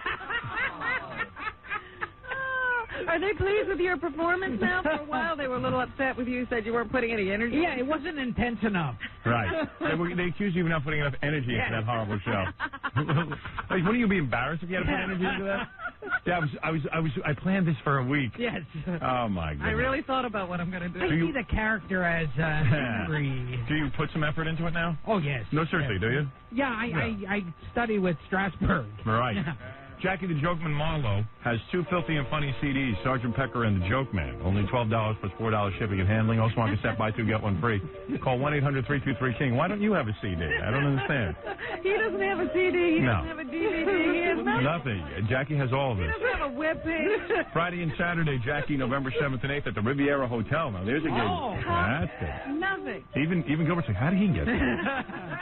On the Strip in Las Vegas. For information and Nancy Jokes, visit jokeland.com. Gilbert, I told you Caroline's next Wednesday, October 29th. Geez, who else do I have to plug here? Don't miss Stuttering John hosting the 2nd annual beauty contest at Club Paradise in Las Vegas this Saturday night from 10 to 12 midnight. He's in Vegas, too? He's in Vegas. There's a guy who's angry with Gilbert. He says he ruins the show. Jeff, you think he ruined the show? Obvious. Did Gilbert ruin the show? Gilbert? I mean, yeah. Jeff? Yes. All right, he's gone, Gilbert. You got off the hook on that one. I didn't think you ruined the show. You made it bad, but you didn't ruin it. You didn't completely ruin it. Right, you didn't completely ruin it. Now, tomorrow, Sternak will be here. All right, so there it is. Another one in the can. Another one in the can. Wow. Have you ever had it in the can? Has your sister? What's her name?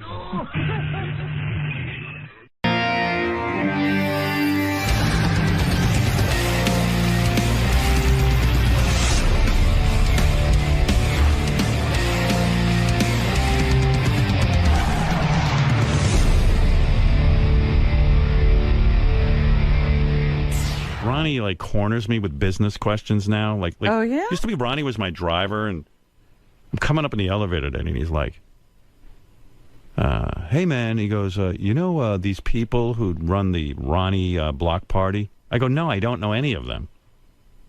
He starts naming people like I'm supposed to know them. Right, now you're supposed to remember these names. Yeah, it's Ronnie's business venture. He goes, I'm just checking. The guy bought, when he explains business, it's crazy. He goes, the guy bought a Long Island theater, which means he rented the theater for one of their shows. Okay, but he goes, I don't know. The guy bought a Long Island theater, and he wants to show the movie Private Parts before the block party. Is that okay? Oh. And I'm like, I go, Ronnie, I don't own the movie Private Parts. Somebody wants to show it. Paramount. Yeah, that's Paramount's deal. I go, but, the real answer is I fucking can't stand that block party, Ronnie's block party. I hate it. It's turned into my nightmare. Yeah! We're here! Woo! I don't give a shit about it. Well, why don't you tell him that? Leave me alone. Yeah, Leave me alone, damn it. Yeah, I just want to say, Ronnie, never ever be smart. Never bring up the block party to me. I fucking here. You want to know what I want? I want you to get rid of it. I want it to go away. Don't ever say block party to me. Yeah. When they're having some cruise with Beetlejuice, it's like anyone they can find off the show, and then it's like there's a whole little ancillary business. Letterman's people don't do that. No, there's no Letterman traveling circus. Yeah, there's no, the Daily Show doesn't have a traveling circus. Only I have that. And really, I don't want to hear about it. Don't ask me business questions in the morning when I'm coming up in the elevator. What's wrong? What did I do Don't now? mention the block party to me. Why? What did I do? What's wrong? No, I mean, with that whole Private Parts and showing the movie before the block party, I don't give a fuck about them. I want the block party to die and go away. So every time you bring But that's not true. What's What? not true? I was watching, what was I watching last night? I was just talking to Lieberman about it, about the pace car thing. Yeah. And you were on there. Right. Making comments. Right. And do you remember your comment? What was it? How you make people from around you. Yeah, I'm trying to be nice. So do me a favor. Don't bring up that block party to me. All right. Especially in the morning. I hate it. I asked you. I'm trying to do the right thing and ask permission and not fuck up. I don't want to fuck up. Talk to Gary about it. Why would I talk to Gary about it? Because I don't You're want to be confronted. He's not no, Gary. It's not Gary's you. the executive producer of the show. Yeah, don't talk to me. Listen, Ronnie, listen carefully. I am listening carefully. carefully. To me about your block party business. If you got business with the limo, that's what you are to me. You're my limo driver. Understood. And you're security. Do you want to talk about that shit with me? Fine.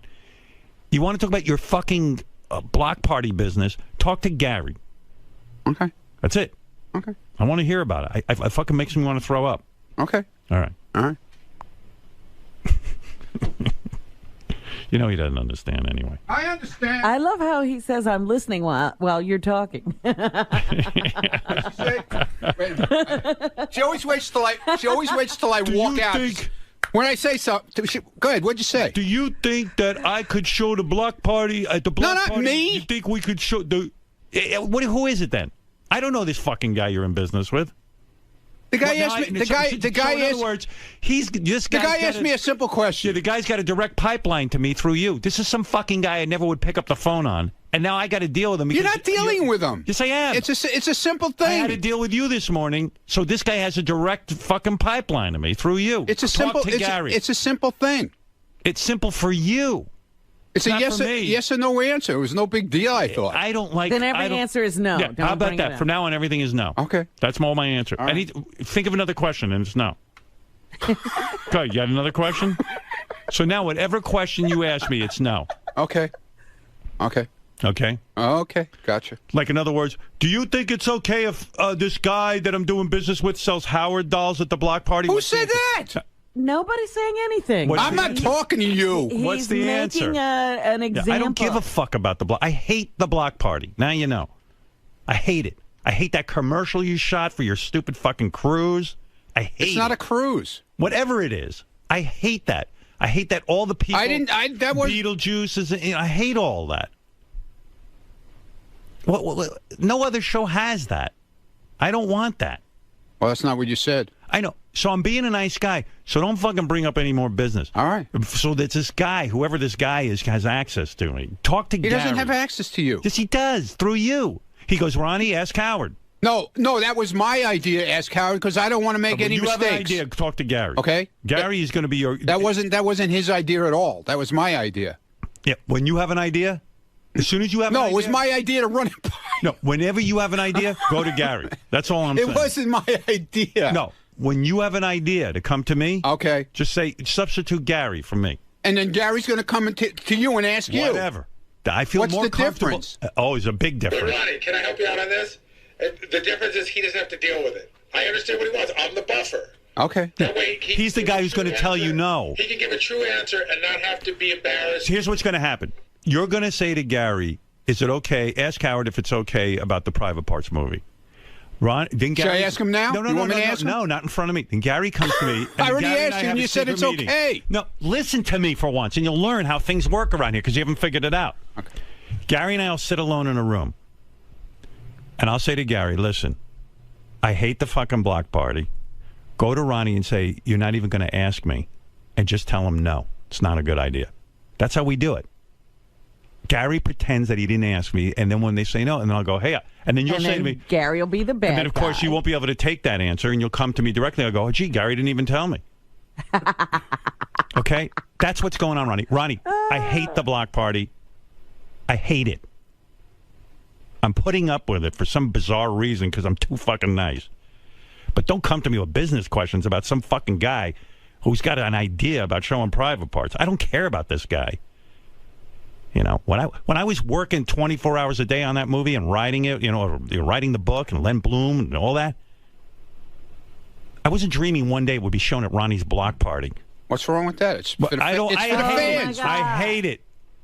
Don't worry about the fans. I'll worry about the fans. When did I put you in charge of the fans? You didn't put me in charge. I asked a simple question, for God's sakes.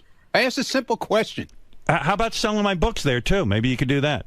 He's going to give them to me. I'll sell them for you. That's a great idea. That won't embarrass me at all. It's a movie.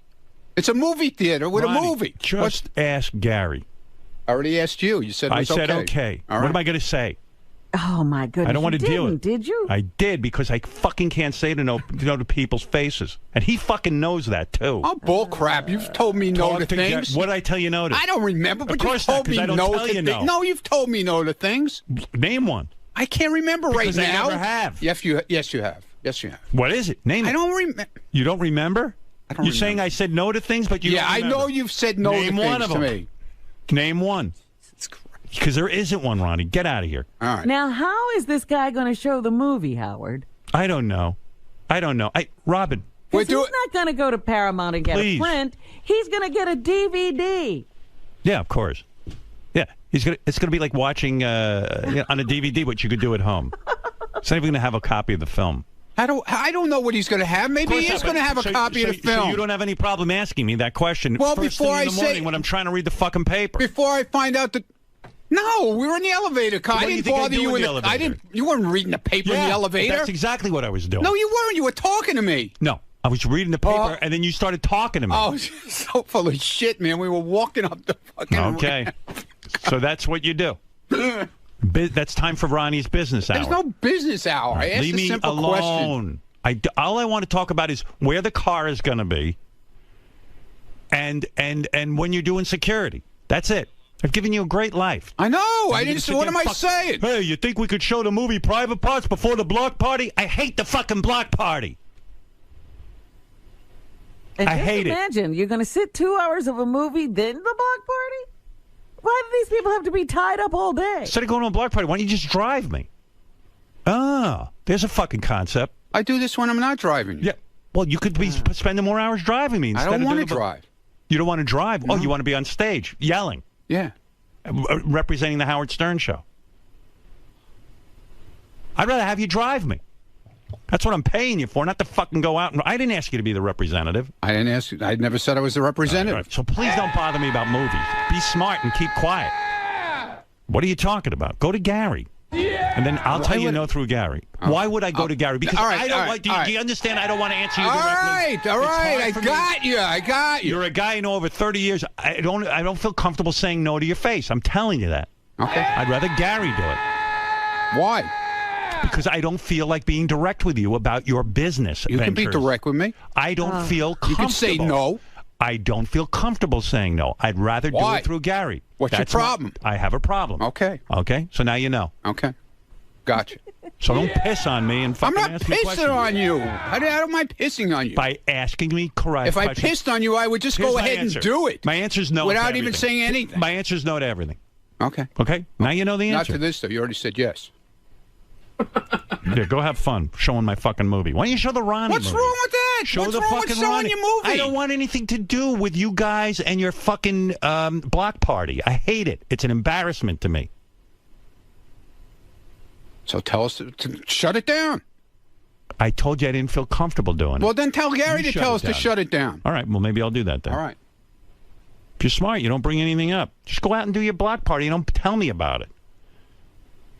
Yeah, No, you'd rather find out after it's done and I've done it and didn't ask you about it, and then you'll really be Use your mad. head. What do you have to show the movie private parts for? What is that? You're not having enough success? Why does my movie It was have just to be an idea that somebody came up with, and all you had to do was say no. Somebody has worked their way into my life through you. I don't know this fucking guy. Who is this fuck? It's a guy who's a promoter who's buying the show. I don't care. I don't want this guy in my life through you. I shouldn't even know about this guy. All right, so we won't do it then. Thank you. Okay? Okay. Why don't you show your home movies? You ever make home movies? No. Well, make a home movie and show it to your fucking audience. Why you got to show me over there? They show it on TV. I don't understand what the big deal is. Do whatever you want. Then why'd you ask me about it? Because I feel it's the right thing to do. Then don't bother me with it. Go to Gary. I told you that. Can't win here. Why don't you play tapes of the show too with there? Play tapes of the show. What's the difference? What's the difference in the movie? Talking about? Well, why don't you do that? Showing tapes. Why don't you show tapes of the show? Show Ronnie movies. Make a movie and show it. No, but then you'll be mad about that too. I'm not mad about that. Yeah, you would. Go make a movie. No, you'd be mad. Go make a porn. Do whatever you want. Make a porn. Yeah, do what you want. Don't involve me. My movie. Who's involving you? It's a movie that they play everywhere. I come up in the fucking elevator. I'm dealing with there's a promoter out there who bought the fucking. He didn't buy anything yet. I'm just saying. He bought a theater in Long Island. It was an idea. Idea. God, man. Are you guys finished? What do you want from me? This is what I don't deal want with. I don't want anything. Leave me alone, Ronnie. I'm in the middle of this stuff. Come on. I'm doing a show. Get out of here, please. You're the one who called me in. I didn't call you in. Go back and listen to the tape. You walked in on your own. I didn't ask for you. They told me to come in. Well, don't listen to them. I'll tell you when to come in. Never. Ron. What? Can we talk for a moment? What? What? Have you lost sight of your role here? No! Go away, stupid. Lost sight of my role. Ronnie? Yeah.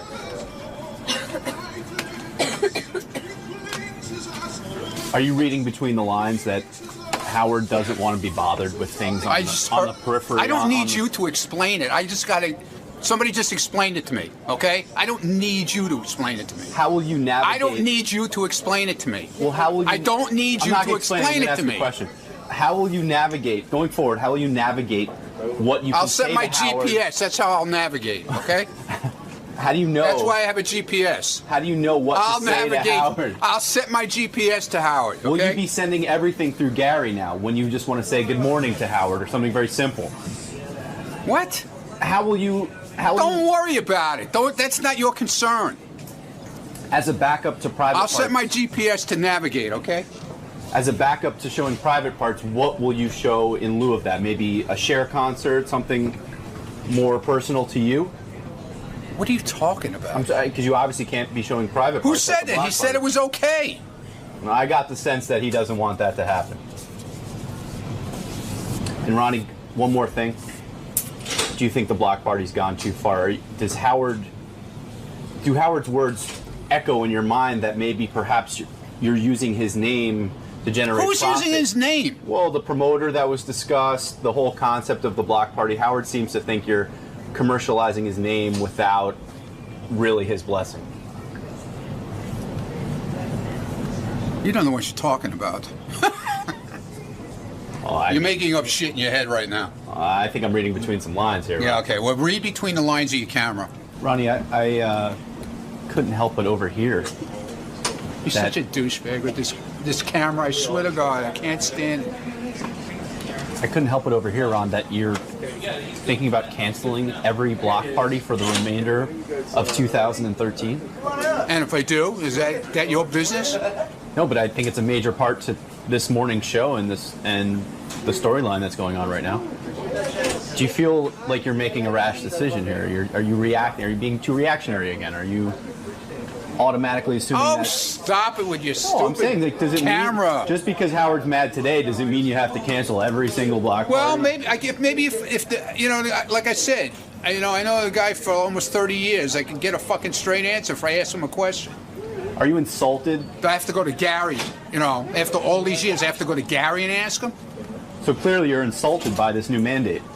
Yeah, I'm insulted. You think 30 years of loyalty might have earned you the right to have a personal conversation? I talked to this guy about shit that you wouldn't believe we talk about, okay? I thought I could go to him and ask a fucking question. I guess I can't.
But Trump called me yesterday and he goes, I heard Cuban was okay. He was okay to me. He wasn't that bad. What did he say about me? What did he say? He heard all of it. I got to think so. I said, listen, Mr. Trump. I think he was very nice. I know he did say that you had sent him a letter. I did. I sent him a letter, and I said, I think he said it's hanging up next to his NBA trophy. Good, very good, very good. He's obsessed. Yeah, he didn't let anything go. Donald Trump is on the phone. Donald Trump is on the phone again? That's right. And we haven't talked to him in years, and now it's once a week. Mr. Trump fights back too. He. What's going on, Donald? Good morning. Good morning. Very unimportant, actually, but very important in your world. You have such an audience, Howard, and everybody told me that Mark Cuban was on, and he said wonderful things about my family and he did myself, and it was all nice. But he did say one thing that we should at least correct the record. Right? Go ahead. Okay. He said that his show, whatever the hell it's called, Shark Tank. Really not his show. He's one of 4 or 5 people on the show. You know, big difference, right? Right. As opposed to the superstar that's known as Trump, total superstar. Well, you make a point they that actually called me the king of all media yesterday, and I said no. Somebody wrote an article that said I'm the king of all media, and I actually wanted a retraction. I said there's only one king of all media, right? But no, anyway. but you make a point. Your show, The Apprentice. Well, let's back up. Mark Cuban was on the other day. He was talking. We were talking about years ago. He had a show that was very similar to The Apprentice, called The Benefactor. The Benefactor, which was really a knockoff of The Apprentice. And you got on the air. There were 16 of them, by the way, so he shouldn't feel bad because we had 16 knockoffs. We had one the other day that died. It was called The Job. It was on CBS. And it died after two shows, and which I know pleases you because I love it. Your show was the original one. Right. I love it, Howard. And you love when the original. So Mark Cuban was trying to be a show like yours, and you even said on the air to me, his show won't work. And it sounded like sour grapes, blah blah blah. But meanwhile, you were right. The show went off the air. Well, Mark did something that was a little bit rough because he went out, and, I've gotten along with Mark over the last year or so, but he went out with his show, The Benefactor, and he really went after me. Instead of saying, hey, and I spoke to him before the show went out, and he was totally nice. But some idiot told him to go and attack Trump, and this way you'll get publicity for The Benefactor. So he went after me. Naturally, of course, I go then after him. What did he say at the time? I don't know. My show's going to be better, it's going to be bigger, it's going to be this and that. In the meantime, I had the number one show on television. And you felt like you had your back up against the wall, and you had to defend yourself. I had to defend myself. Right. I've watched you do that all your life. I've been watching you a long time. Yes. And so for anyway, years go by, Mark Cuban does get on Shark Tank. Shark Tank is, as you say, an ensemble cast. It is not his show. Well, don't go so fast. So the Benefactor goes on, and it's a total bomb. And I wrote Mark a very nasty letter. It was really nasty, and it was terrible. And then I heard he He has that letter framed. I mean, it was a terrible letter. He says the letter is framed on his desk. It was an all-time classic Trump letter. What did you write? Do you recall? I don't know. Just terrible. What did you say? Terrible. I can't imagine. I wouldn't have saved it. I would have tried to. I would have burned it. You know why he saved it? I think. No, I know. It's a motivation. I think that's cool. Yes, it's a motivator. No, I think that's cool. I mean, I was surprised that he did it, but I heard about it. I thought it was very cool. Anyway, we've gotten along very well over the last year or so, and the benefactor goes off, and then all of a sudden Shark Tank comes on. So Shark Tank goes on during the week, which is much more important than a Friday night, and it totally bombs. So they think they're going to terminate Shark Tank, and what they do is they put it on Friday night as a little bit of a filler. Friday night is called Death Valley. I see. Well, you know that. I mean, you have a show on Friday night. It's not a good thing. Right. And it did okay for Friday night. Actually, it did better on Friday night than it did during the week, because during the week it was a total bomb. They thought they were going to have to take it off. And what happens is it did okay, and that was it.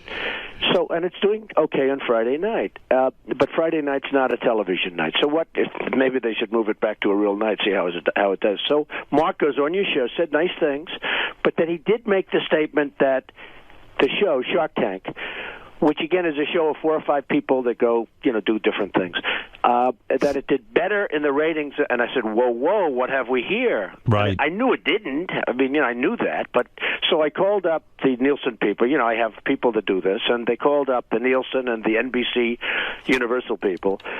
And I sent you a little copy of the Nielsen ratings where basically we kill them. Now, you got to understand, not only kill them, but we're in the 13th season now. This isn't a brand new show. Right. After, you look at what happens with American Idol. In the first season, we were beating American Idol. And in the first season, we were, on many evenings, the #1 show and on television. And that was a great honor and all that stuff. But we did very well. But this is the 13th season. And not only did we beat them, we're looking at last season because this is just going on Sunday night. I hope all your viewers and listeners are going to watch it. But what happened, not only did we beat it, but we had to go up against the Academy Awards last year. How would you like a show that goes up? They programmed it incorrectly. That's and it unbelievable. No. It's a show opened against the Academy Awards. I said, I don't mind competition, folks. I like, I'm sort of a competitive guy, but you don't open a show and have a show against the Academy Awards. So this year they waited. So as you know, the Academy Awards, which, gets 40, 50 million people, the Academy Awards now is over, and our show goes on Sunday night. But despite that, and we did fine. I mean, we did fine against the Academy Awards, believe it or not. But despite that, so I sent you the ratings, and basically it wins in all categories, and easily wins in all categories. And, you have the ratings, and you can read them if you want, but it's not a big thing. But they come right out of Nielsen. So your point is that when... I just like the truth. You want the truth? I'm an extremely truthful person. Some people would say, why does this matter to you? But I think everything matters to me. Everything matters to you. Things get under your skin. Not under my skin, no. You know what? If let's say let's say he did beat me in the ratings. Right. I would say that I wouldn't be calling you. Right. I'd call you, but I wouldn't be talking about that. I'd try to get off. You try to keep it quiet. No, I tried. I'd sort of. But when it's incorrect, and when Nielsen is the king in terms of this, whether we like him or don't like him, right? Right. And Nielsen has been very truthful over the years about The Apprentice, and The Apprentice is a monster. And that's why it's on in like 80. So what do you want to say to Mark Cuban? Nothing. I'll tell you what I want to say. He just wanted to set the record straight. He was so nice to my children and to me, right? And so respectful. And talking about how my children are amazing and all that stuff. So I don't want to say anything. I think I think it's fine. But why don't you buy a basketball team and beat his basketball team? I have every one of my friends owns a basketball team. They're miserable. They hate it. They don't sleep at night. Or sports teams. I mean, I see these guys. George Steinbrenner, as you remember, was one of my best friends. Right. You want to see a miserable evening? Go to George to a baseball game, to a Yankee game. It was brutal. Yeah, he loved me. Because it's work. I used to say it was exhausting to sit with George at a game. If Derek Jeter didn't get a home run, he'd say, Donald, I'm telling you, he's no good. George was brutal. he was brutal. You don't want to live your life like that. But the truth is, these guys live and die by victories. Most of them lose. Most of them don't do a very good job. And I see it. And they say, they're just really miserable. They live and die. And with all the teams, there's only one team that's going to win ultimately. Right, I know it's not good odds. And they're very unhappy people. So are you? Do you? Well, Donald did try to get into the sports game at one point. Remember that league? Well, and don't forget. Well, I bought a cheapo football. I figured I could get into the NFL rules. So right. That was really one of those harassment deals where we can get into the NFL for no money. That right. Well, you try and you see what happens. And Do you own? But I've had more Mike Tyson fights than anybody else. I have a lot of fights, and I'm very much involved in sports in a lot of ways. Do you own Miss Teen? Miss Teen. I own Miss Teen USA, and I own Miss USA and Miss Universe. I own the pageant. So the big news this week was that Miss Teen Delaware was in a porno. Yeah, and we had to tell her to get a letter of resignation very quickly. Yeah. Why though? Why? Well, she was in a porn. So what? Question. You think about it. Think about our country. So what? Kim Kardashian's a big star because she was in a tape. Paris Hilton was in a tape. Do you think Kim Kardashian's beautiful? No. I mean, I think. Do you think she's good looking? I think she has a beautiful face. I do think so? Okay. I don't like that big trunk. Well, she's got a huge trunk. Yeah. What do you make of that? Well, it's seriously big. Yeah. So what do you think of her? I think she's a very nice person. She was on The Apprentice, so I think she's a very nice person. Yes, I understand that, but I'm saying... No, I think she's a very nice person. Howard, looks don't. I'm not that kind of a person. Looks don't matter to me. Right. The looks of a woman they don't do matter not matter. To you. Okay? Not at all. No, seriously. Now that he's married. No, they don't marry. I don't look at women for their beauty. I look at women for what's inside. Okay, what kind of porno was she in, though, by the way? Did you see the porno? Did you? I didn't see it. No, what happened is Miss Teen USA, a very lovely young woman. Right. Although it's hard to say I don't look at looks and yet I own the Miss Universe contest. That's what I mean. I can't believe you're for real. Sort of like, well, I'm trying to be very politically correct. This is a world of being politically correct, and which is destroying our country, by the way. Everyone's so politically correct. You can't even call anyone fat anymore. You can't call anybody fat. You can't. They accused me. They said that I called Rosie O'Donnell a big, fat slob. And I said, that's not right. I didn't use the word fat. But I've got it. You're still angry with her? No, I don't care about Rosie. Rosie's gone. She's gone. I like her. You do, really? Yeah, I really do. Well, I've had her to my home. We have dinner together. Well, if Rosie finally, says something nice about Donald will... I'm going to bring you guys together. Because you're a guy. No, don't bother. It's okay. But I'm going to bring you together. She's fine. I don't really think about her, to be honest. But what happens is the young woman from the Miss Teen USA, beautiful young woman, got very much involved with the whole porno deal. And she actually, we suggested it to her because it's nicer.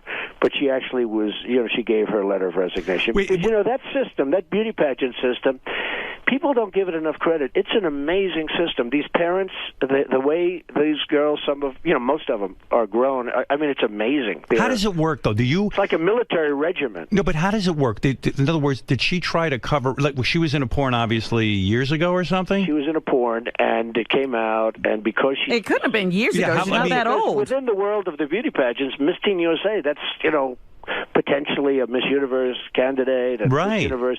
Do you know, in some countries, like in South America, if you become Miss Universe, you don't pay taxes for the rest of your life. There's no bigger... In Venezuela, as an example, and we had Diana Mendoza. You remember the great Diana Mendoza 2 seasons ago on The Apprentice, how beautiful she was. She was like the most beautiful. Super hot. But again, I didn't notice that. Anyway, but that in Venezuela, Colombia, Brazil, if you become Miss Universe, you're like the biggest star. You're bigger than any soccer star. You're bigger than anything. It's the biggest thing. So anyway, but describe to me how it works. In other words, let's say, so did she try to hide the fact that she was in a porno, and then you guys discover it? We don't know whether or not she hid it, but it came out. And the problem is because she's Miss Teen USA, all of a sudden she has a lot of notoriety, and probably one of her friends that's jealous of her because that's the way life works. Everyone's jealous. They're all jealous of you, Howard. Of course. They all kiss your ass. And then they, behind your back, they say you're terrible. But what was she thinking being in a porn? I don't know. Well, because it was before she did this. Was it a home She tape? didn't know she was going to be Miss Teen USA. I mean, she figured she'll do porn, she'll make some money, and then she'll become Miss Teen USA, unrelated. And that's what happened. She won Miss Teen USA. Will you watch the porn? I'm going to see it because... Will you call me and let me know how good it is? You're going to watch it because you know what? She must be insanely... When do you see a girl that insanely hot in porn? She's supposed to be very beautiful. I mean, I've met her once quickly, but she's supposed to be very beautiful. But she got involved, and she actually offered her letter of resignation, and we had to accept it. You would not have. You would not have accepted it. Oh no, I would have made. You would have said you're a double winner, right? Well, if she hadn't resigned, what would you have done? Would you have just fired her? Well, we probably would have had to. You know, it's a very unique system. I mean, the parents would have gone nuts. The people that, and it's a big. You know, I look at the different magazines and I see how they're dying. Right, they're just dying. It's over. You look at pageant. Did you ever hear of a word magazine pageantry? No. The thing's like 2 inches. You never saw anything like it. I'm heterosexual, of course I have. Well, okay, pageantry. But it's a magazine on beauty pageants. Right. And it's like through the roof. And it's just amazing. It's a big deal. And she did this, and she was forced to, and she was asked to, but she resigned. And she did the right thing. Did your Twitter account get hacked? Yeah, it got hacked. How does that happen? Somebody, well, you know, you got a lot of geniuses out there, and I have a hot Twitter account, @RealDonaldTrump. Will you tell your people to hook in? So, @RealDonaldTrump. Isn't it crazy to you that, like, somebody that smart is busy wasting their time hacking into your Twitter? Yeah, it doesn't do them any good other than they get arrested. You know, it's like crazy. So we're looking at it. If you had that ability, wouldn't you spend every minute, like, inventing stuff and becoming very wealthy? Well, they hooked in, and they put a quote from Lil Wayne on my account. On your account? And for 10 minutes, I was really ridiculed. You know, all the enemies said Trump has lost it. This was something to do with the hose and women. All women are hoes. So, you know, I mean, this thing came out, and I'm going to have, like, in a very short period of time, over 3 million people. Wow. And it's a big deal. And sure. I think they pick up 20 to 25,000 sometimes a month. And, you know, it's just going through the roof. How many tweets do you do a day? Mine's new compared to some of these. What? How many Twitter followers does Mark Cuban have? I don't know. I didn't check. Don't you? You have to I hope check. He has a lot. I didn't check. Don't you check every day to see if you have more followers than Mark Cuban? No, but I have other people that I do check that with. And you tweet? I do have other people. Who do you check? Who do you check? Who do you check? I have very important followers. I have, you know, haters, and I have losers, and I have reporters, and I have everybody's on mine. But I know you. You must have actually researched this whole Twitter thing, and you probably have people who know how to cultivate it and how to, like, you know, handle this Twitter thing. I have great people, but you know what? More importantly, but it's my thought. I mean, it's my thoughts. Nobody else will give thoughts like this, and you know, I don't know if that's good or bad, but it is my thought. Like, for instance, the Pope.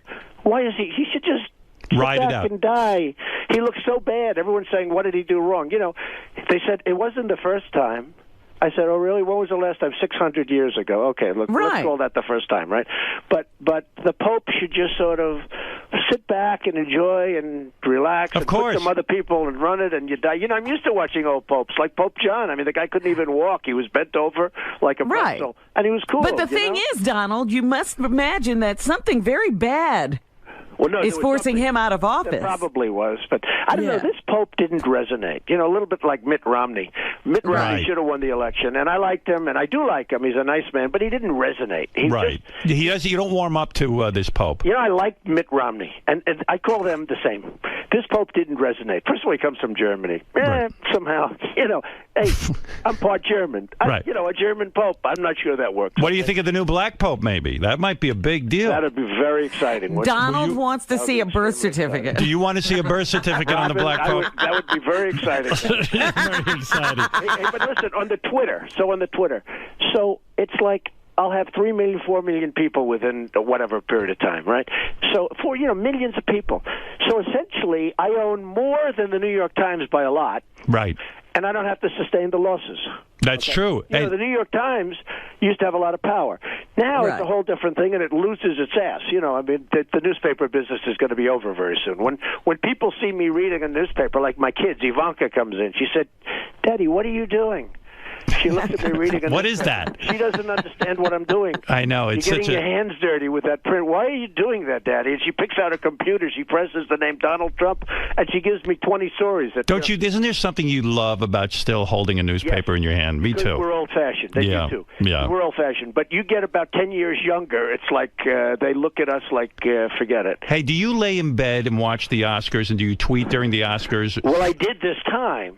And I got Are you laying in bed with your wife when you're watching the Oscars? Generally speaking, yes.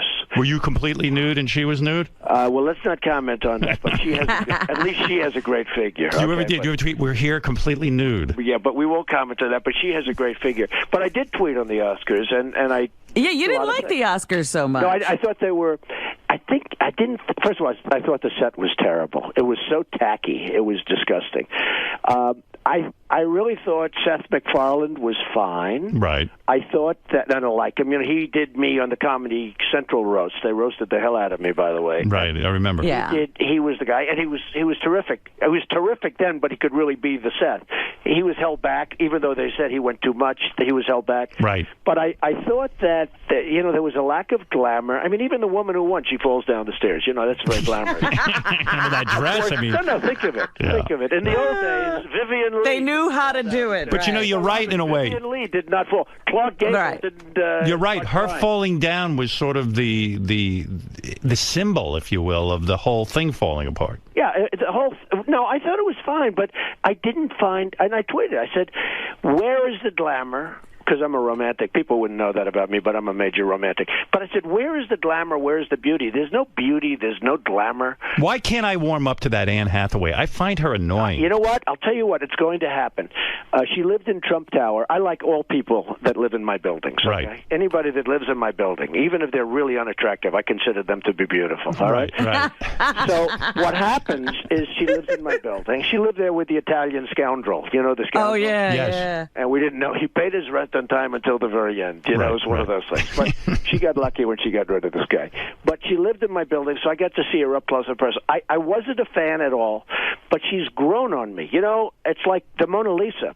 A lot of times you'll have a painting. Friends of mine that really do the paintings big league. A lot of times they won't like it, but in the end they almost fall in love with it. They're like infatuated with it. They can't leave. I mean, they become sickos. They want to sit in the room and look at the She's a terrific actress, but when she makes those speeches, when she makes those speeches with, oh my God, it's very. Well, that's all phony rehearsed stuff. Right, it's all actressy to me, when they get up and they want to thank people and they forget and they don't really forget, but they want to make it like it's a big deal because they're so excited. It's all bullshit. Do you know why I disagree? You know what I disagreed with you on? What? I feel this movie, Django Unchained, was one of the greatest movies of all time. No, I didn't think so. Did you watch it? I'm with you, Donald. Wait a second. Did you watch it? It was a movie that. First Donald of all, loves movies. Okay, for those of us, it's and great, I happen to be one, and it's not racist. Okay, but for like the sick kid up in Massachusetts, up in Connecticut, that wacko kid, that dirty wacko kid. Lanza? Now, if a kid like this is going to see this movie, if you're a little bit off to start off with, that movie is not good for people to see. Okay, because I've never seen a movie where so many bodies exploded as a bullet hit them. I mean, I've never seen a movie that bad in terms of that. And, I just Terminator. thought it was a terrible movie. I thought it was a totally racist movie. No, why would you say It's that? not In racist. fact, I thought it was racist. I'll tell you why it's not racist. First you had the white guys killing the blacks, then you had the black guys killing the white. I thought it was a terribly racist movie, and I thought it was really vicious and really. I thought it was bad. These people that talk about gun control and should we have guns and shouldn't we have guns. But when you look at that movie can really screw up some kid that's a little I bit admired that movie, and I'll tell you why. It reminded me, even though it's a fantasy, it reminded me that our country was based on something so horrible, so horrific, slavery. And that if anything, it had the opposite effect on me. It made me feel more empathic with the black plight. Well, I didn't like it, and I thought it was a totally racist movie. So what are you going to do? I think you're reaching, Howard. You're Not saying at all. that Yeah, movie I'm did telling that you. for everyone. That did that for you For and me. no one I else. think It was totally. I think Howard's trying to be politically. Not at all. Absolutely. I returned. I think this is the most ridiculous thing I've ever heard. Halfway through the movie, I turned to my wife. I said, "Quentin Tarantino is a genius, and this is one of the most emotional movies Because I've ever you're seen." adding something to the movie that's not there. You're all crazy. Politically correct. Really? And He's this being is a headline. outrageous. Hey, Robin, this is going to be a headline tomorrow. I'm in the not New York trying to be Post and the politically Daily correct. News. There's going to be a headline tomorrow.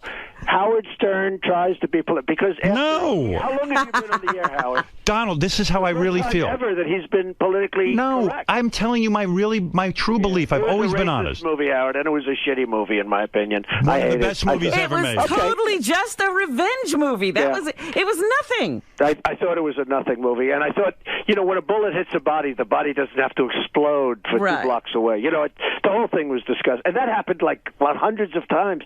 I thought it was disgusting, and I thought it was very bad for young people to see that movie because I think it can really influence them. Did you have sex during the Academy Awards? No. I didn't. When's the last time you had He sex? paid attention. When is the last time you had sex with your wife? Well, let's see. What time is it? Come on, be honest. What time is it, Rob? Be honest. I won't say that, but has it really been that long? I have a great wife. I do. I have a great wife, a beautiful wife. She was on the cover of Avenue magazine. She's been on many, many covers, including Vogue. She's a great person. Will we ever see and her a very naked? nice person. Will we ever see her do a nude layout? No, I don't think so. That's a shame. I tend to doubt it. Very sexy woman. I tend to doubt it. I think if we do, I will not be a happy camper. And that woman stays in shape, man. Oh, she's in shape. But she's naturally in shape. It's not a big workout deal or anything, which is nicer, to be honest. Well, she knows with you she's got to stay in shape. Well, I saw a woman the other day. She's in shape, but then I touched her arm, and it was like, a piece of steel. That's right. I don't like that. No, she's naturally in good shape. Absolutely. She's a very beautiful woman, considered one of the great beauties of the world. So I don't know how I got her because, beauty doesn't matter to me. That's right. Yeah, I told you that. Did you wake up one day and go, oh, my God, she's actually beautiful? No, that's the way it happened. You fell in love with her personality with her first. Well, listen to me. I fell in love with her soul. So listen, Howard, I'm going to do the Today Show now, so I have to run. But I will tell you, see who I do first? I do Howard first, and Robin. Who will... Robin's so important to you, Howard. Do you have any idea how lucky you are, Howard? I thank God every day.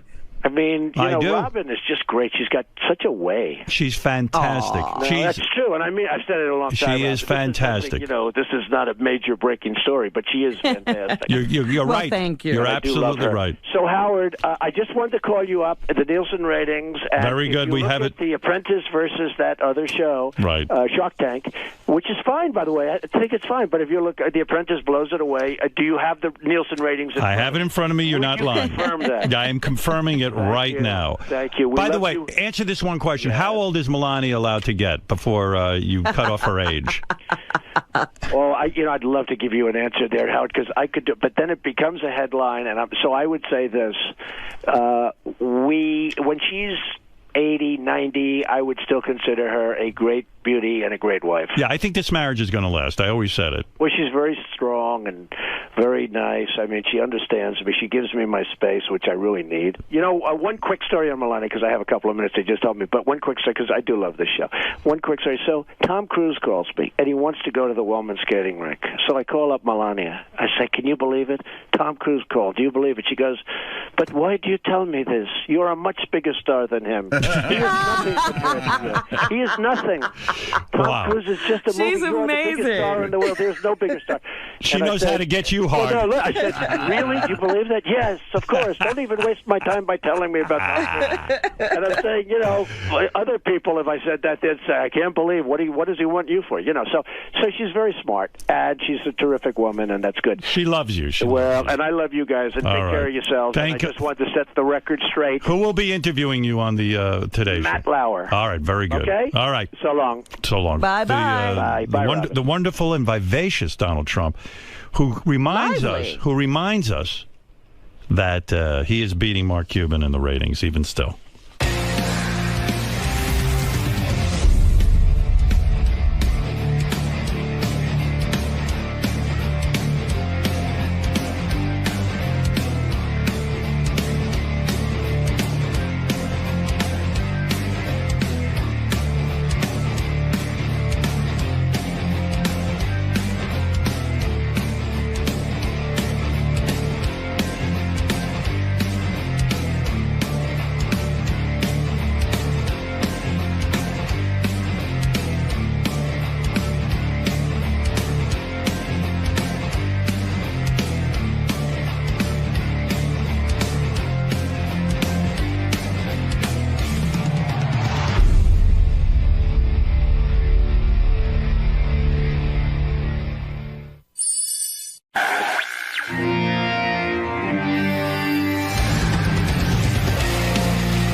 So Gerard Butler. He says he went to meditate on this pilgrimage at this Hindu temple, and he felt like he was Jesus Christ when he came back. Like he could shoot fire out of his hands. He partied with Mel Gibson in February at a nightclub. You see that whole group of guys out. It's pretty crazy. What do you say to Mel? Big Streisand fan. You know, he's one of these guys that does all these crazy things. He took this motorcycle trip in India, got sick from drinking from the Ganges River. People shit in there and die. Gerard Butler's in a new movie. Look at you, still as handsome as ever. I'm all right. I'm exhausted from I'm exhausted from my vacation. Oh yeah, I worked the whole vacation. My audience thinks I was off. I was working. I got 2 jobs now. What were you working on? America's Got Talent. America's Got Talent. Yeah, right. It doesn't seem like Americans Got Talent. Yeah, no, I said America's Got Talent. I know the name of the show. I've seen it. I got to tell you, you know what it is, Gerard? It's like, it was long. You know, people don't think that's work, but it was. It was exhausting. It took me like 3 days to recover from it. Is that right? What, emotionally exhausting or just the... Well, I would tell you about it, but my audience was so cruel about me talking about it last time that I'm going to just concentrate on you right now. This is a Judd Apatow thing, yeah? Yeah. Well, yeah, he didn't like when I talk about it, so fine. Let's give Judd Apatow his wish. Well, maybe I shouldn't talk about it, and I'll never have the opportunity of working with Judd Apatow. Hey, you know when you talk about a guest coming in, I wish, because you're so masculine, but yet you're a huge Barbra Streisand fan. And I mean, I'm a big fan. He can be. See, that's how you got to be very masculine to do that. I'm a big Barbra Streisand fan of her films. I thought she was a fabulous director, and because I think she was a woman and a strong woman, they never gave her the credit, I think. Right. But you like her music. Well, how many movies did she direct, Howard? Well, there was Yentl. There was Yentl's a better name. Yenter. Prince of Tides. Prince of Tides was another one. The Way We Were, she didn't direct. No, she did not. But she did the one with Ryan O'Neal. Ryan O'Neal, yeah. I think she directed the boxing one. Yeah, I think she directed that, but I'm not sure. I don't know. Did she direct Main Event? I don't think so. Are you a Barbra Streisand fan musically? No, I like her music. Just everything about her, you know. I mean, I grew up with Barbra Streisand, and she's just... I mean, even when you look at singers today, the difference in the quality of voice and even just that charisma that they had in those days, you know, she was the shit. You know, it's unbelievable what's going on in music. It's almost not cool to be a musician anymore, right? But hey, are you putting out a rock record? No. Did you go to Marilyn Manson and Johnny Depp for advice? What? I don't even know. I mean, I got to say, I almost want to compliment these people and their imagination. They just sit and go, what can I say? Well, you know, are you the victim of a lot of false tabloid reports? Yeah, I get some insane stuff. Yeah, mostly about women, or mostly about like other stuff. Probably mostly about women. It's unbelievable the amount of women they got you linked to. Yeah, I mean, they have you having sex constantly. Like you were a little 2 minutes later. You don't have time to act. I think you were having sex in the elevator on the way. Well, up. By the way, I was having sex in the elevator. Oh, you were. So it's not that I'm always. I'm not always innocent, but. But the stuff that I hear, I'm like, oh, come on, really? You're not that busy sexually. I'm not that busy sexually. I got to tell you, there's many a time that I sit, because I mean, when I'm living in LA, there's so much. It's so often, you know, you sit in your bed on your own, you switch on the TV, and you watch the television, and you go, I know that right now there is some story out there about me shagging 3 women. Right. I wish they could see me now. If you're by yourself and you're like, why is my life so boring? But you know what? Seriously, I as a guy who I wasn't blessed with your kind of looks and machismo. And so may I say, he looks very good. He looks good, right? Thank you. You do look good. Like I own that same jacket, and I look like shit in it. You know what I mean? Like, I've never noticed that jacket on you. I love that jacket, by the way. Maybe we should swap. It would look a lot better on you. This jacket's pissed that I own it. So I should give you all my clothes, actually. You know what? Like for America's Got Talent, I went out. John Varvatos, I bought all his clothes. I love John Varvatos. Yeah, I got all his whole wardrobe. They helped me out. John helped me himself. And you know, at the end of the day, I still look like shit. I mean, so you got to look like you. When you were in Scotland growing up, were women always interested in you, or did it happen when you got in the movies? That's a tough question. I mean, how old were you when you lost your virginity? I was 17. Yeah, I was 16. What, the women couldn't get to you? What happened? I just didn't know what I was doing. Were you not considered a very good-looking kid? No. I mean, I was pretty popular at school, you know. And by the way, I remember the first time that I ever flirted with a girl, and she walked up the stairs, and I said something to her, and she said something back, and then we just looked at each other, and I held this look, and she gave this smile, and my heart went, it just almost feeling. Exploded, and I went, that's what you do. Right. You hold a look, you give a little smile, and that was the first time I felt some stirrings down below. 17, it was a girlfriend, like a serious girlfriend? No, it wasn't a girlfriend. It was just a girl at school, and she was walking upstairs, and I made a joke. She looked at me, and I held the look. And I'm like, oh my God, this is fun. So I've got such an addictive personality that then all I did was flirt constantly. So I became. But before you got laid, were you getting blowjobs and stuff a lot when you were like 14 or 13? No.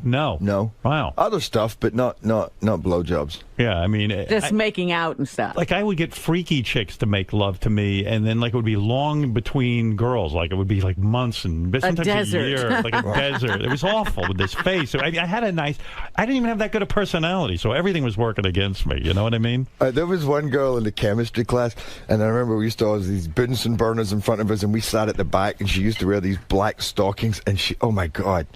I would get so turned on, and we'd start putting our hands in each other's legs as a dare, and start working our way up to see where we would get to. Really? Yeah. Wow. To me, that was even more exciting than losing my virginity. Yeah, right. That's hot. Oh, it's hot. Because if you get caught, you're screwed, and it's the whole thing. And every time she'd let you go a little further. Did you ever consummate with her, or did you? No, never. It was just something that happened in that class.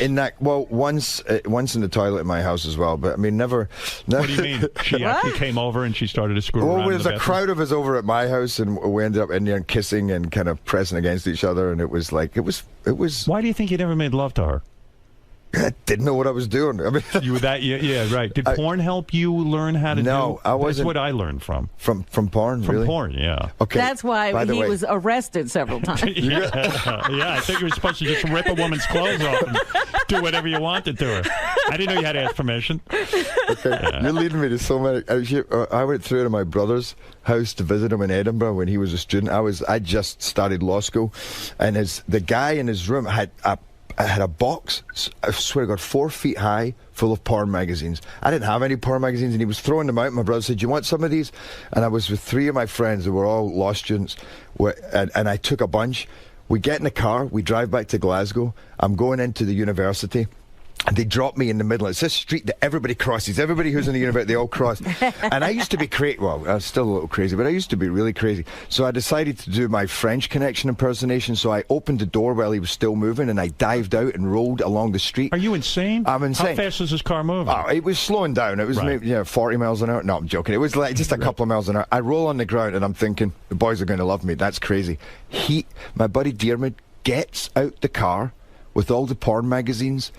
He throws them on the ground, and he says, "And stay away, you fucking pervert!" And they drive off, and I'm left with about 20 porn magazines all on the ground, and everybody's looking at me, and I had to start picking them up one by one. It's so embarrassing. It was the most humiliating. And like Titty magazine. And worse. They were like German. They were like serious deep throat porn. Guys who love animals. Yeah, I mean, just bad stuff. Yeah, and I'm smiling and I had to. I couldn't just walk away, so I'm like laughing at people like as if this is just silly, picking them all up. That reminds me of a story that happened to my wife.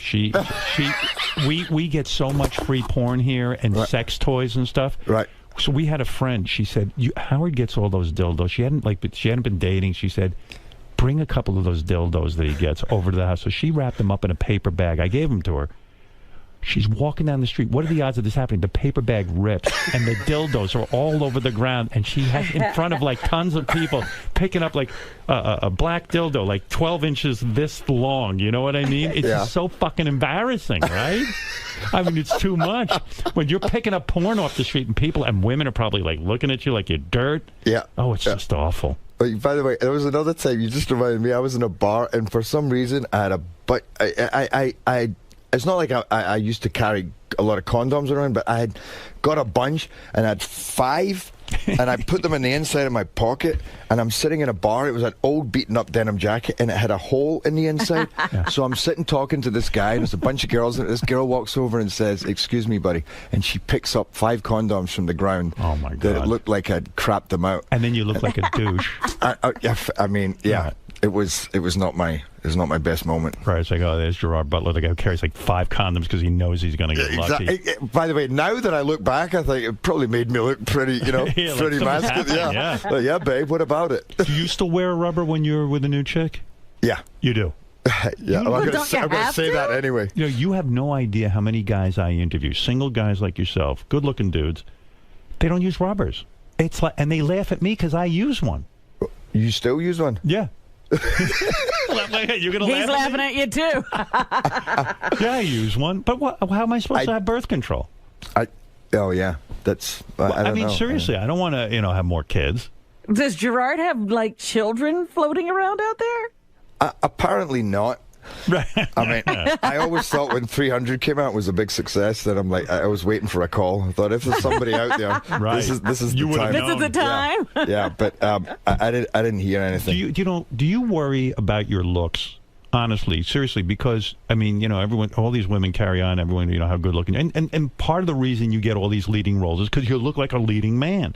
I mean, your new movie's coming out. It's you're a leading man type. Yeah. But do you have to sit? Do you worry like when you go and play sports or something that your face is going to get fucked up? Or I mean, I would be paranoid about that. No, I'm not saying that you don't look in the mirror and go, God, I look like shit today, or I need to get more Botox or something. Right. Do you get Botox? No, I don't. Would you ever do it? No, I mean, I don't think like that. I don't. I don't think that. It's funny because I said to somebody, I said, "Look at this. Look at all these wrinkles I'm getting here." And he's like, "Dude, it looks. For a guy, we're lucky because it works. To me, it's character." In a way, I've always considered myself blessed because I can never lose my looks. I never have. You know what I mean? Like guys like you have to worry about it. I don't. You're that good-looking man. Stop saying that. Yeah. But seriously.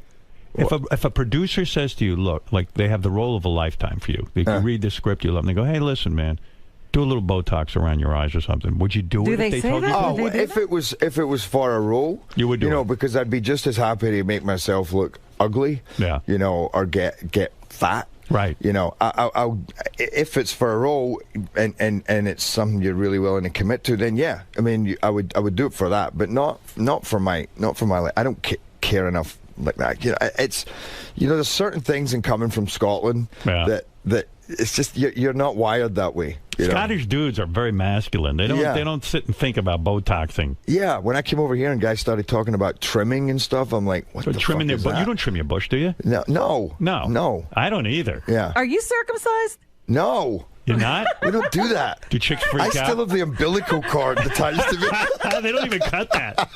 You got that big giant belly button. That's why.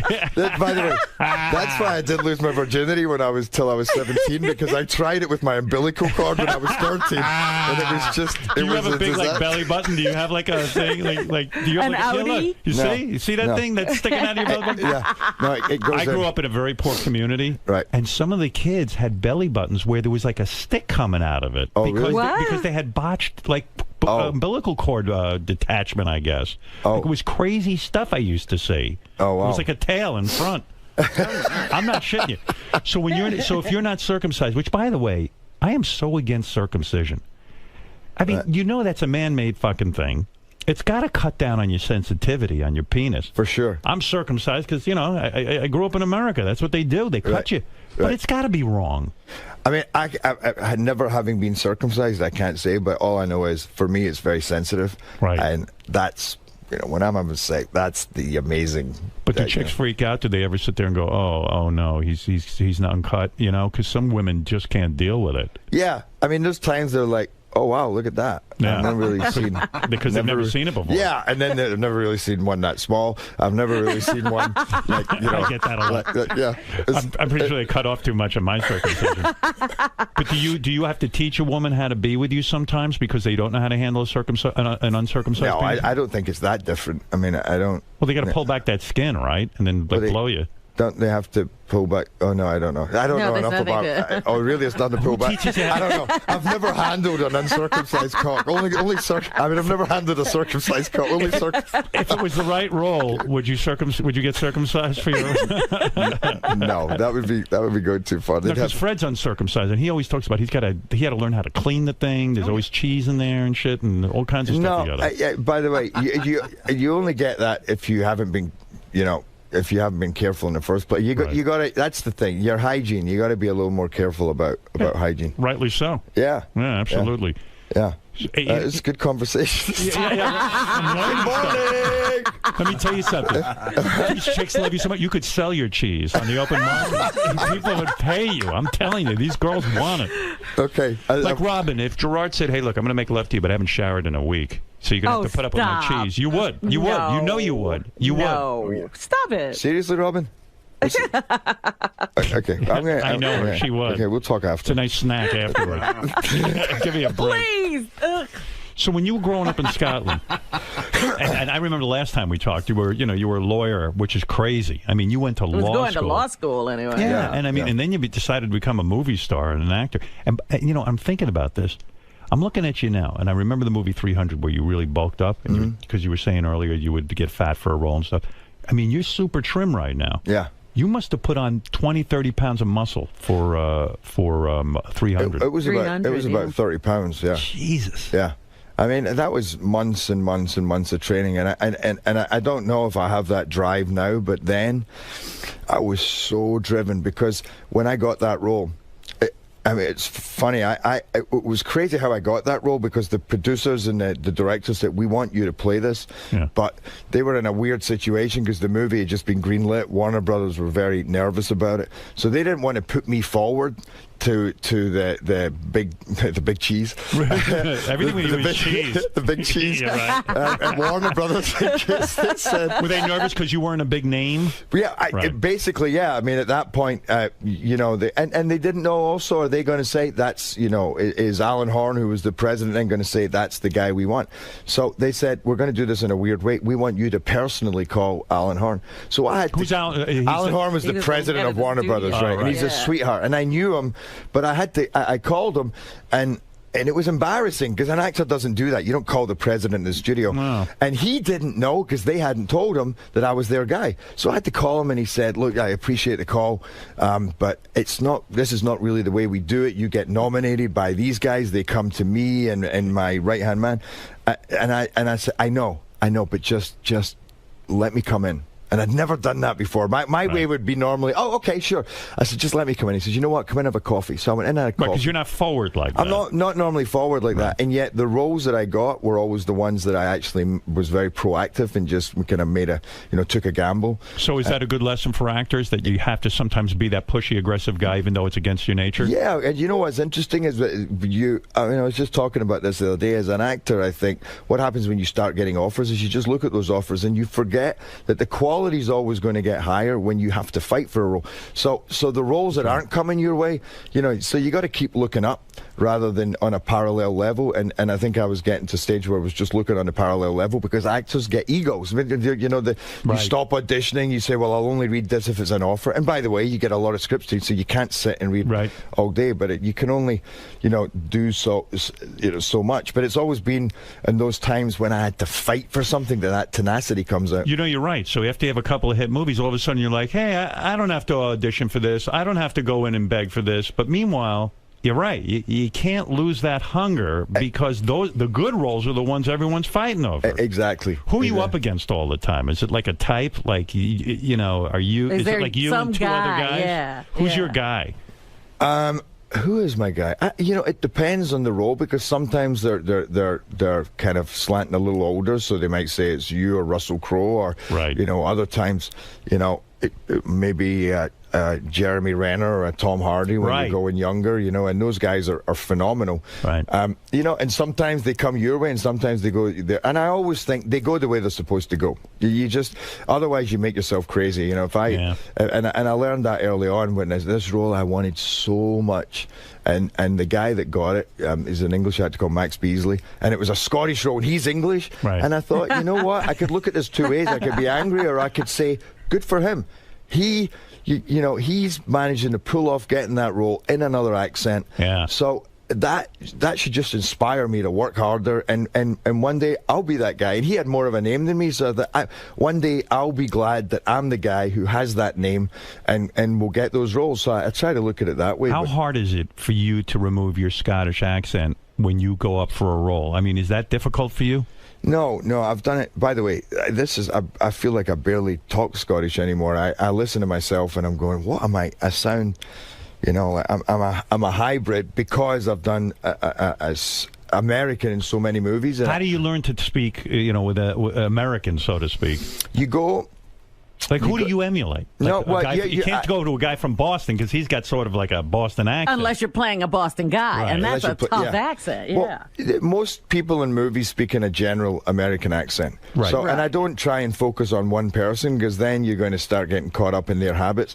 But as much as watching TV and movies, what you do is you work with a dialect coach. And literally, you sit and you run sounds. So you'll be like, it's, you know, for your eye. Because in Scotland, we say bright light. Yeah. We go, eye. You know, in America, they go bright light. So you go, it's a bright light on a fine night but the thing is, there's the same rule for every accent. So I is a certain sound in America, and ooh for moon. In Scotland, we go moon, you know, or we go good, and in Americans go good. So if I said to you, say the rain in Spain falls mainly on the plain without your accent. Okay, hold on.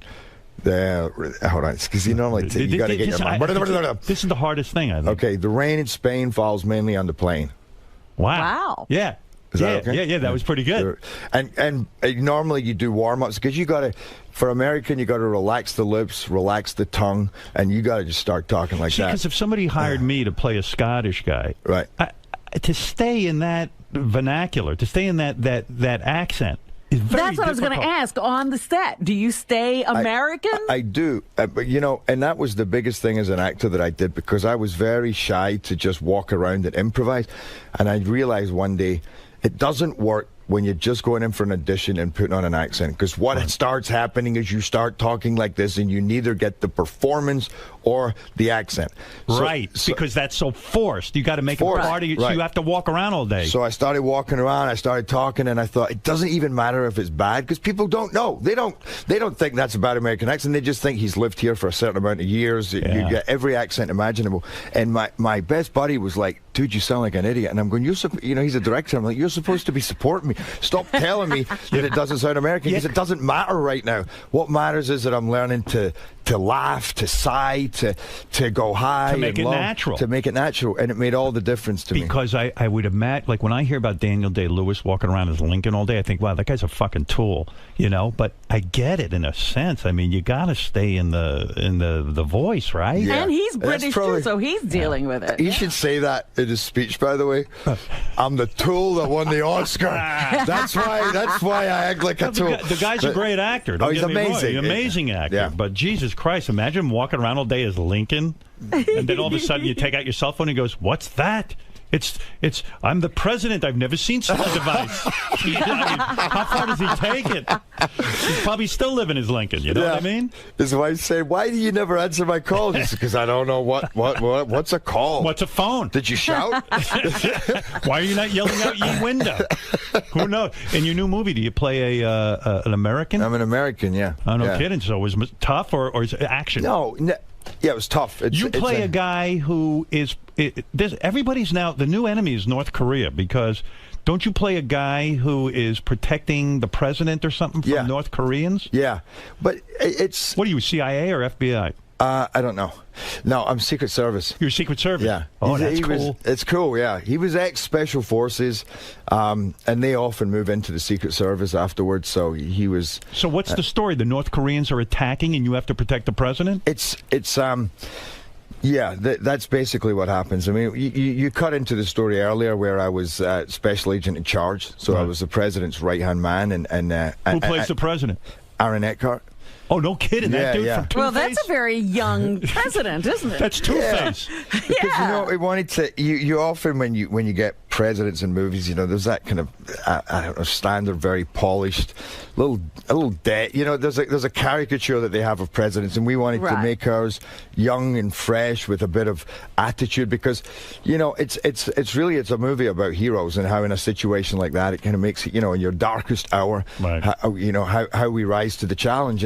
And we wanted a president with a bit of bite. I mean, we open with a boxing scene. I'm boxing with Aaron because I'm teaching. The movie's really about keeping your guard up. And you're I say boxing that with him because you're teaching him how to fight. Yeah, because we fight. You know, I mean, most presidents stay fit. They go running, they train, they play golf, especially Bush.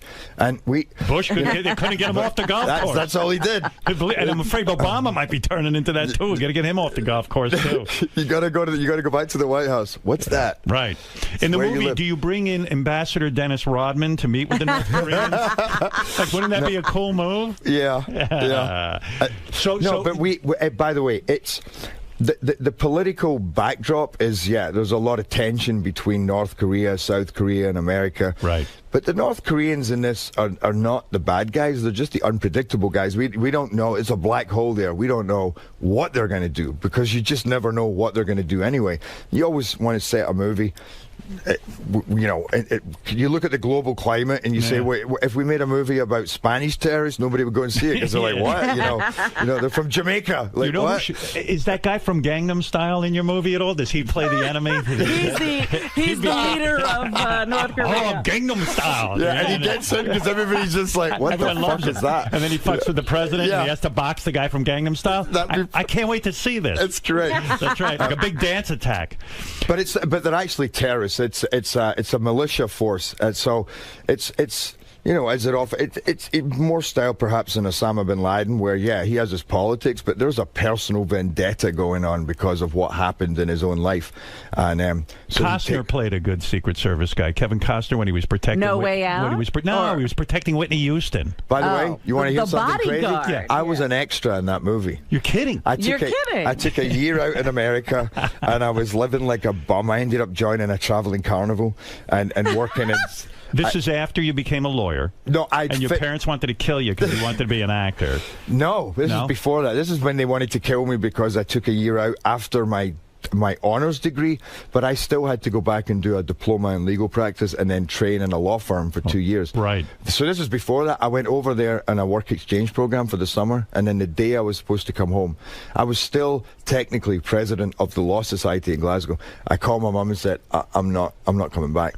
I'm going to join a circus. I'm going to join a traveling circus. I would have killed you. I would have beat your ass into the ground. That was pretty much her life. They were probably like, what are you wasting your time with this for? They must have thought you were the biggest screwball on the planet. Screwball, but I think she also knew that, listen, once I went back, I was facing a life as a lawyer, and I'm not. That sounds like, you know, I'm not for you saying that would have been hell. Well, but not just hell. If it had been, no matter what it was going to be, you were committing to a lifelong career where you have your 2 weeks holiday a year, and I thought, I need to go. I need to do some damage. But imagine you as a lawyer with your looks. I mean, you got so much corporate pussy. It would. But wait a minute, they have to wear. Do they wear those wigs in Scottish By the way, courts? what's saying I don't know? You probably do. God knows, I can't even keep up with you.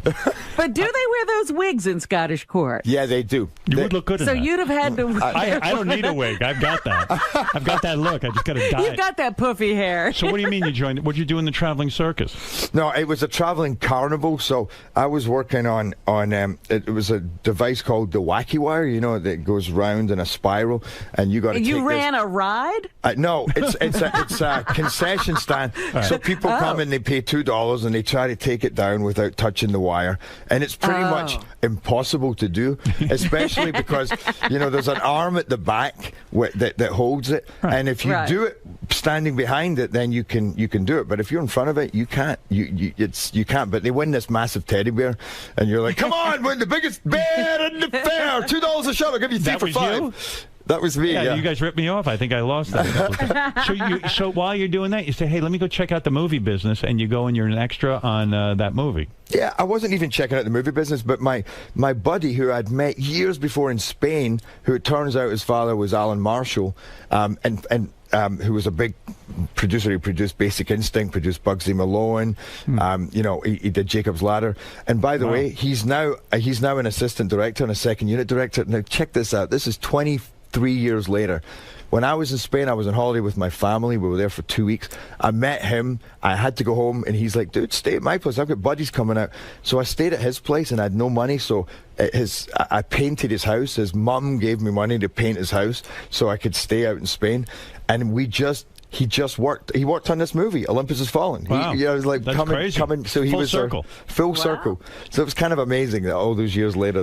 You nervous? You know what? You always get nervous before a movie comes out, but the reason I'm nervous about this movie is because you got back end. Yeah, well, I always do, but recently I haven't seen even close to anything on it. Right. But honestly, these last couple of days have been really exciting because I did 80 interviews yesterday. 80. Do you like that? No, I don't like it. Yeah. But I like it when people are coming in because what we did was really smart because the movie is fantastic and it's exciting and it's very provocative and it's emotional and it's patriotic. Have you gotten reviews yet? Yeah, so we've been getting reviews. They give you quick reviews. The reviews don't come out to the day of. Right. But the reviewers have been loving it, and we've been screening it. These 300 word-of-mouth screenings we did all over the country. Yeah. And they are screaming and they're shouting at the screen. Action film. It's an action film, but it's also... Any nudity? No. Any chicks naked? Jared gets No, naked. that would still be nudity, but no.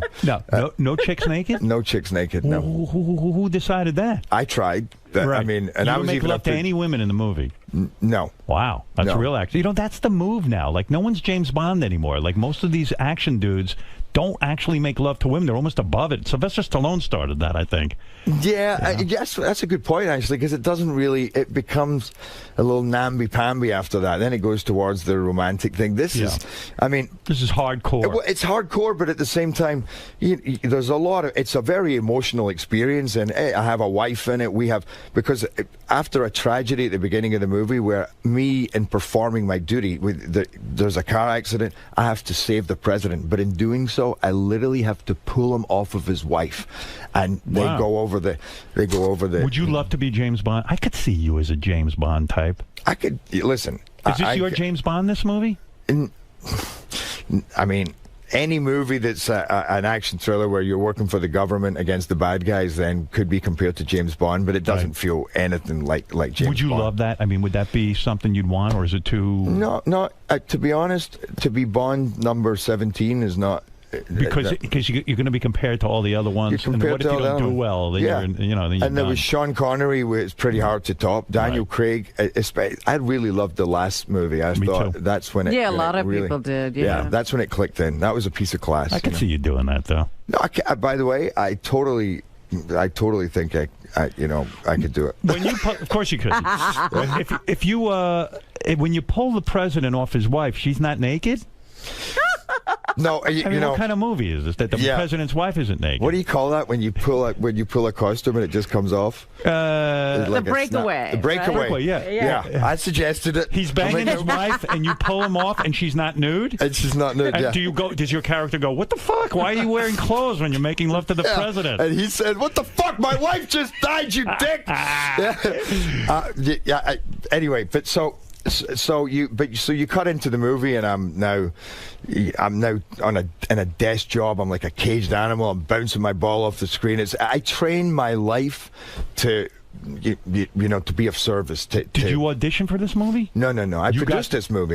You got this role. Yeah. This is your role. And it's Antoine Fuqua who directed Training Day. So I mean, and we have Aaron Eckhart, we have Morgan Freeman, Melissa Leo. Morgan Freeman, he's good. Melissa Leo, who won the Oscar for The Fighter. We have Ashley Judd, Dylan McDermott, Cole Hauser. Did you have sex with Ashley Judd? She's newly divorced, right? No, I have sex with Dylan McDermott. But you did? It's a spoiler. Yeah. You didn't mind that you were uncircumcised? I'm glad to hear you have a small penis, though, with all the women you get. Oh, yeah, it's you small, believe but him. Can I just say? Yes. It's thin. It's thin. Mine's thin, too. Mine's thin and small. I'm not even thick. You know what, though? In a way, for a guy like me, I'm glad to hear that about you, because you should have some difficulty in life. You know what I mean? You know, that could look. Do women ever laugh when, like, because they're like probably like, oh my God, I'm going to be with Gerard Butler. Oh, Do they ever go like, I guess it's not a joke. I just do that to make him feel comfortable. See, I'm not perfect. You want to see my hemorrhoids? We had a woman in here who you made love to recently, but I heard you get mad because she went public with it.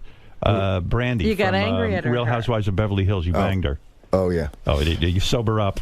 Well, you know what? By the way, here's the thing. She's hot. She is hot. I've never seen that show. I watch it all the time. There she is on our show right there. There's a picture of her. Oh, well, good for you. She's hot. She is hot. But here's the thing. That was like you're at a beach party, you're having fun. This girl comes along, and she was so. So what do you do? She's like, doesn't matter. What do you do? I said, tell me. It doesn't matter. It doesn't matter. So we hung out. We had a little bit of fun. Suddenly one day, I'm actually walking down the street with Antoine Fuqua, who directed this movie. That's who you care about, right? Who I care about, right. and this paprika, because you know they love to fuck you. Those guys, they love to come up and ask you the most awkward questions. So he runs in my face and says, "So Brandy Glanville says you're great in bed." 10 out of 11. No, she gave you a 10, 11 out of 10 as a lover. Well, you know what I said?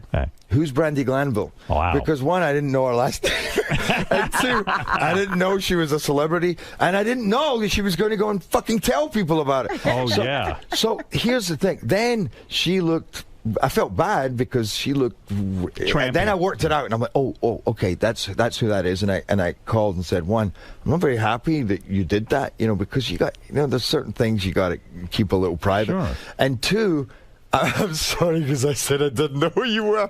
And she was in tears. She said, I'm doing the press for my new show, and now they don't want to talk about the show. They just want to say, so Gerard Butler claims he doesn't even know you, and you said you had sex with him. And I said, I know that's embarrassing, but what do you expect? She put it out there. Yeah. But she's cool. Could she have kept it going with you, or is that strictly a one-night stand for you? Like, in other words... No, I wasn't. I mean, I'm seeing somebody now. I wasn't. Say this was me when I was training for Mavericks. I got a place down in Malibu. You know, you have your fun every now and again. Yeah. And you know, she's a sweetheart, by the way. She's a lovely girl. But no, it wasn't. It didn't really. It's a one-nighter. It was a one afternooner. A one afternooner. One afternooner. I mean, the way she was. You know, we had her on the show. We're talking. The way she's raving, I mean, 11 out of 10. Yeah, no, I mean, it was fun. Yeah, wow. I would imagine, because she is fucking wild. Yeah, she is wild. Yeah, I like a wild woman. Yeah, sure you do, Howard. I see who you married. Well, how do you know my wife's not wild in bed? All right, she's not wild in bed. No. She used to be before she met me. No, she's not. But you haven't made love to any of the other housewives of Beverly Hills, Lisa Vanderpump. Now I don't know because maybe I did. Hey, but the movie Mavericks, that was the surf movie. Yeah. Did you almost drown on that movie or something? I read. I did. Yeah. Yeah. What happened with you? You were you actually had to surf for the movie. I had to surf, and it was my dream to actually go and surf that wave. Even though the movie is all about just that people have no idea how dangerous and how much training and what metal it takes to go. Had you ever surfed before that? I just learned. I wasn't even that good, but I knew what I learned. I actually learned to surf big waves before small ones because I knew if I can be towed in. I learned to tow in because it's hard to get up on a board while you're being towed, and then.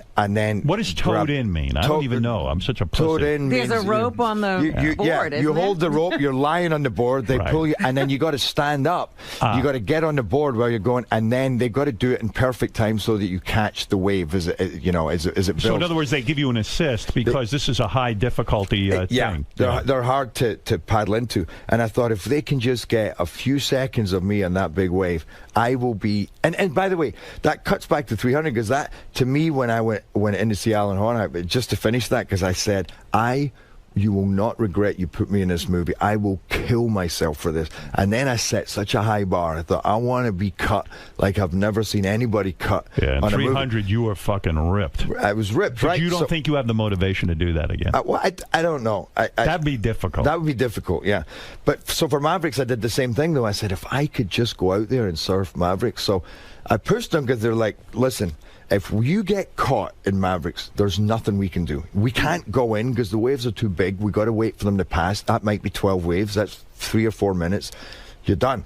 But I got away with it. I surfed it 3 or 4 times, and to be with some of the best surfers in the world. I didn't surf it well, but I just got up. And You were there. I was there. And to see them. Could they have faked, in other words, could you have never, let's say you don't know how to surf. Yeah. If they had, I was up for Mavericks. I was probably next to you, and I've never surfed in my life. In other words, that would be funny, though. Why don't I make Mavericks except put me in it? Yeah, and you can't surf at all. Yeah, right. So if you didn't know how to surf at all, could they have just faked it and used a body double and then been done with it? Or did you, in order to get the part, you needed to know how to surf? No. I mean, they offered it to me and said, they said that, well, the movie's not going to happen if you don't do it. So they said, so you do whatever you want. If you can surf a bit, if you can surf a lot, if you can't even surf, we'll work something out. Wow. So, but. You know, the thing is, it's just the difference. It's the subtle difference. You want to do it. You want to do it, and if you see the guy doing it, it's the same in a fight sequence. If you know it's him, if you have to do, quick cuts if it's a body double, and it's just not the same. So I wanted to do it, but that's not when the accident happened. It was the next week, and we were doing a part where we're paddling out, and it's the first time that the kid who's, Jay, played by Johnny, he's watching me paddling out, and it's the first time he's seen Mavericks, and it's awesome. So we're paddling out, and these huge waves are coming in. You're trying to get over the top. We were in the worst position, and this wave we saw it half a mile away, and suddenly, even as I'm talking about it, you get those butterflies in your stomach. The guy goes, "Paddle, Jerry, paddle, paddle," and you start paddling, and you're paddling, and you're paddling about 70 yards to try and get out of the way of this wave, and it's getting bigger and it's getting bigger. It's the size of like a 3-story building, right? And then you realize you've taken a gamble because now you're exhausted and the wave's going to hit you and you're going down. And I went down, and I just didn't seem to come back up. And I'm like, why am I? Because when I'm going to die. Well, because it's at the end of the wave, because we were so deep, there's so much gas in the water that literally, the white water is about 5 foot deep. You're not coming up. It pushes you down. You just don't rise above it. Plus, I'm spinning, and then I realize it's ripped my board off me, so I'm not being pulled up, and I'm out of breath. I'm literally, I'm going, this is horrible. And then the next wave comes. So I didn't even get up to the top. So then I knew. Did you think you were going to die? Then I started thinking either I was going to die or that they would hopefully find me and revive me. Because the guy who filmed this, by the way, he's been revived 3 times. Oh, my God. And he's now in a wheelchair because then he got the bends after shooting this. Oh, no. Yeah, he was down like 120 feet and one of the other divers got into trouble and he had to, in fact, what do you mean he's in a wheelchair for life? Well, it looks... You mean when you get the bends, you're in a wheelchair? I mean, he was paralyzed completely for a month. Now he's got some movement back, but because he went so far down. Because he was so far down, and he had to come up too quickly because one of his colleagues got into trouble. So he was actually saving his colleague. This guy's amazing. I love this guy because, after I came out of the water, he filmed me, even though I'd almost drowned, and I'm like, and my head was. I thought my head was going to. Did they use that in the film? No, they didn't use it in the film because it wasn't really. I'm supposed to be waste. I'm supposed to be a good surfer in the film, but and I didn't mind that he was doing it because I knew that's a guy who he'd be quite happily in this position. Wow. So, but it didn't stop. When I finally came up, there was nobody there. Oh, this guy, Grant, was on a jet ski. And to see him, this guy's 6'5", he's invincible. To see him looking at me, he was terrified. Mm-hmm. And I knew I'm in trouble. And he couldn't get to me. I went down again. Wow. I came back up. Then there was nobody there. I went down again. And then when I came back up, they grabbed me. But when he was pulling me, the next wave was coming. And I'm now right at the rocks. And when these waves hit these rocks, they go 50 feet in the air. They smash it. So they had to get me out of the way. But the water's now going over my face because he's holding my hand, pulling me, and I knew if I let go, I'm dead. Oh, man. But I can't breathe still because the water's going over my head. So, and that was about a good 200 yards pulling me around the side. Imagine dying for that movie, it's so crazy. Like you die for a movie. That's what I started thinking is it went from, okay, this has become a story, amongst us. Then I'm thinking, oh, my God. this is now becoming a disaster. Like they're going to, right. you know. And there are dudes that die on movies. Yeah. Look at what's his name? Who had his head chopped off with that helicopter blade. What the hell's that guy's name again? Vic Morrow. Vic Morrow. I mean, shit happens on these movies. They don't know. You know what? With these action films, they're asking you to do more and more crazy stuff. Yeah. You don't know what the hell's going to happen. You don't know. I mean, there was a movie not that long ago when I think about 12 stunt guys died in a helicopter that hit you know, what I'm talking about. cable. You got to be careful. Yeah, you got to be careful. I picked... Hey, never mind that. Tell me about your small penis again. No. So you mentioned you're going. First of all, the last time I saw you, right after you saw us, you went into rehab. I didn't know just after that? Yeah, just after. Right. You completely concealed that. I was like, he looked fine. No, I was fine until I came in here. Is that what did it? You went on drugs after you. What happened? I thought when I talked to you, you were sober. Are you a sober dude? I mean, I don't drink. I don't drink. You don't, yeah. And I don't really mess around with drugs like that. But it was talking about movies and injuries. It was. I've been in a car crash in movies where I hurt my back. Then I was doing a fight sequence in Coriolanus with Ray Fiennes when the same issue, it went out really, really badly. For back pain? 4 months, I felt like somebody was sticking a spear in my back. I made a whole movie feeling that every day, and there was nothing I could do. Every night I had they put you on pain meds? So I started on pain meds. And, Oxy? No. What were you doing? Aspirin. Heroin. Heroin. No. That'll get rid of the back pain. He was doing aspirin. He got hooked on aspirin. What I had a morphine drip right into my arm and a colostomy bag. What the hell were you doing? No, just weed. No, just Vicodin. And to be honest, I wasn't even. Do you know? Vicodin doesn't get me high though. No, I wasn't you really don't getting take high, but it was just... 500. One night I was with some people, and I took a couple of Vicodin and drank, which you're not supposed to do, and I still didn't get that good a buzz. Oh, that's, by the way, I don't drink, but there was an amazing documentary on CNN about the amount of people who die by mixing alcohol with pain meds and other meds. Yeah, it's dangerous. It's thousands every year. They go to sleep, their heart stops. Right. But how were you taking the Vicodin? I'm cutting it up and snorting it. No, I'm joking. No, just taking it. No, just. How much were you doing? No, I mean, actually not. By the way, by the time that I went into, I really wasn't doing that many. I went into it was like a pain program. It was the doctor there was amazing, and they use qigong, so he barely touches you. And they go by energy lines, and what also is they teach you this philosophy where you know that stress is related to pain. So you have genuine injuries, but the more stressed you are, the more pain you feel, the more and the more down you get caused by the pain, then the more pain. And so you weren't like a real drug guy. You really had a problem with this pain med. No, and it was amazing. How long were you there? Like 20 days, 23 days. Were you there with some hardcore drug people though? I was surrounded by some crazy people. Were you like going, hey man, I'm not that. I'm just doing some Vicodin because I got a back problem. No, I'm in. By the way, honestly, the program that goes on in there, you got to stop. You look at your life. You sit listening to other people who talk about their life, and it is amazing. It's such a bonding experience. I wish the name wasn't rehab because it's actually a kind of a spiritual thing. You're with people from all different walks of life. Well, sometimes you get caught up in your life so much you don't reflect. You do, and I try not to, but I absolutely 100% do. Is the food good? I mean, yeah, it was it's kind of like summer camp. What you're Do telling they have special facilities, a good spa? But you know the crazy thing is you're not allowed to talk to women. Right. Like in between, you're not allowed to talk to women. It's so funny because all the women want to talk to me. Right. You know, and they're coming crowds. I'm surrounded, and then the staff tell me off, and I'm like, I can't believe I'm being told off. You know, you know who I am. You're breaking all the rules. Yeah, I have a small penis, but it's thin. So are women slipping notes under your door and stuff when you're in the rehab? Actually, I did get a note slipped under my door. What a life. It's unbelievable. You're in rehab, you're trying to reflect, you're trying to keep your shit together, and then all of a sudden you get the notes under the door. Yeah. Were you tempted? Yeah. What did the note say? It was just being, it was like something like, you're fucking hot, I wish we could do something, or something like, you know. The thing Was is, it Lindsay Lohan? you share a room with somebody, and I shared a room with this guy. Oh my God, he was hilarious.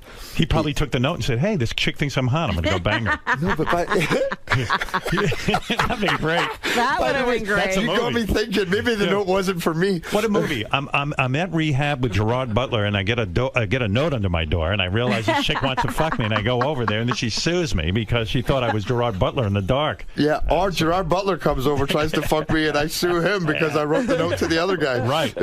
So who was the guy you were sharing the room with? Just like a regular dude? You know what? This guy was older, and he'd been married for something like 40 years. And then I think he just got a little bored, started drinking, and oh my God, I fell in love with this guy. He was such a good man. When I first met him, he was really annoying because he's like, "This is what we do. This is what we do. Class at this time. Remember, okay, it's 5-2. You got to be right." And I want to go, dude, fuck off. Right, you know, But by the end, I loved this guy. Although he snored so loud. Oh, I hate that. Even the earplugs. I mean, the room was vibrating, and I couldn't take that. No, I'd have to do Vicodin just for that. Really. I'd kill the guy. Yeah. So do you stay in touch with this dude, or are you? I do. I stay in touch with a few people from there because you know what? I got to tell you, that's why I think everybody should do something like that, or go to some, to take a stop. That's why I do therapy. I'm telling you. You do therapy? You do psychotherapy? I have done, but I don't right now. Can you masturbate in rehab? Can you spend some time? Is everything off? Or is that like, do they tell he's you? got a roommate. Yeah. No, I'm saying, can you masturbate? No, I did, and then they said, where do you go? You got to do that in your room. I do it in group. Not in group, Jerry. Not in group. But seriously, do they tell you don't just abstain from touching yourself, or? No, they don't. They don't say that. I don't recall if I did or not. Did you have to clean toilets with your toothbrush and all that kind of stuff? No. Like none of that hardcore stuff. None like of Betty that. Ford type stuff. None of that. Yeah. So you would recommend? Were there other famous people there? Or were you the only famous dude? No, there was a couple of other famous people. I'll tell you who was there. Fun. No, I'm joking. Yeah, please. Just give us a list of the names. Give us a few names to make it really good. Is that fun, though, as a celebrity, to see other celebrities there and like you're all kind of bonding? I mean, I would imagine that's great.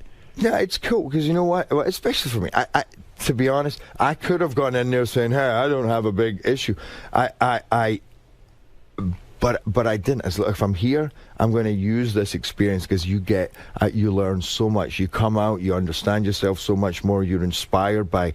So why not continue? Why did you go? You're right. By the way, that's why I kind of wish. I was doing some group. Have you ever heard of that book? Is it Power Against Force or something, where the guy talks about the energy you have if you're around a room of people meditating? Literally, it gives a vibration, and they say that Jesus operated on this 650 or something. Mother Teresa, the Buddha, and the emotion of jealousy and fear and anger is like 100. And they But say. Wasn't there some story about? Didn't you go to Israel and then you were like you came back and you thought you were Jesus and you could make fire come out of your hands? Wasn't there some story like that? Yeah, but it was fire come out of my ass. I realized you got to fart and light it. No, but, you know what I'm talking about. Didn't you go? You had some spiritual experience. You went to that. What is that called? No, it was India. Yeah. It was India, and I'm very.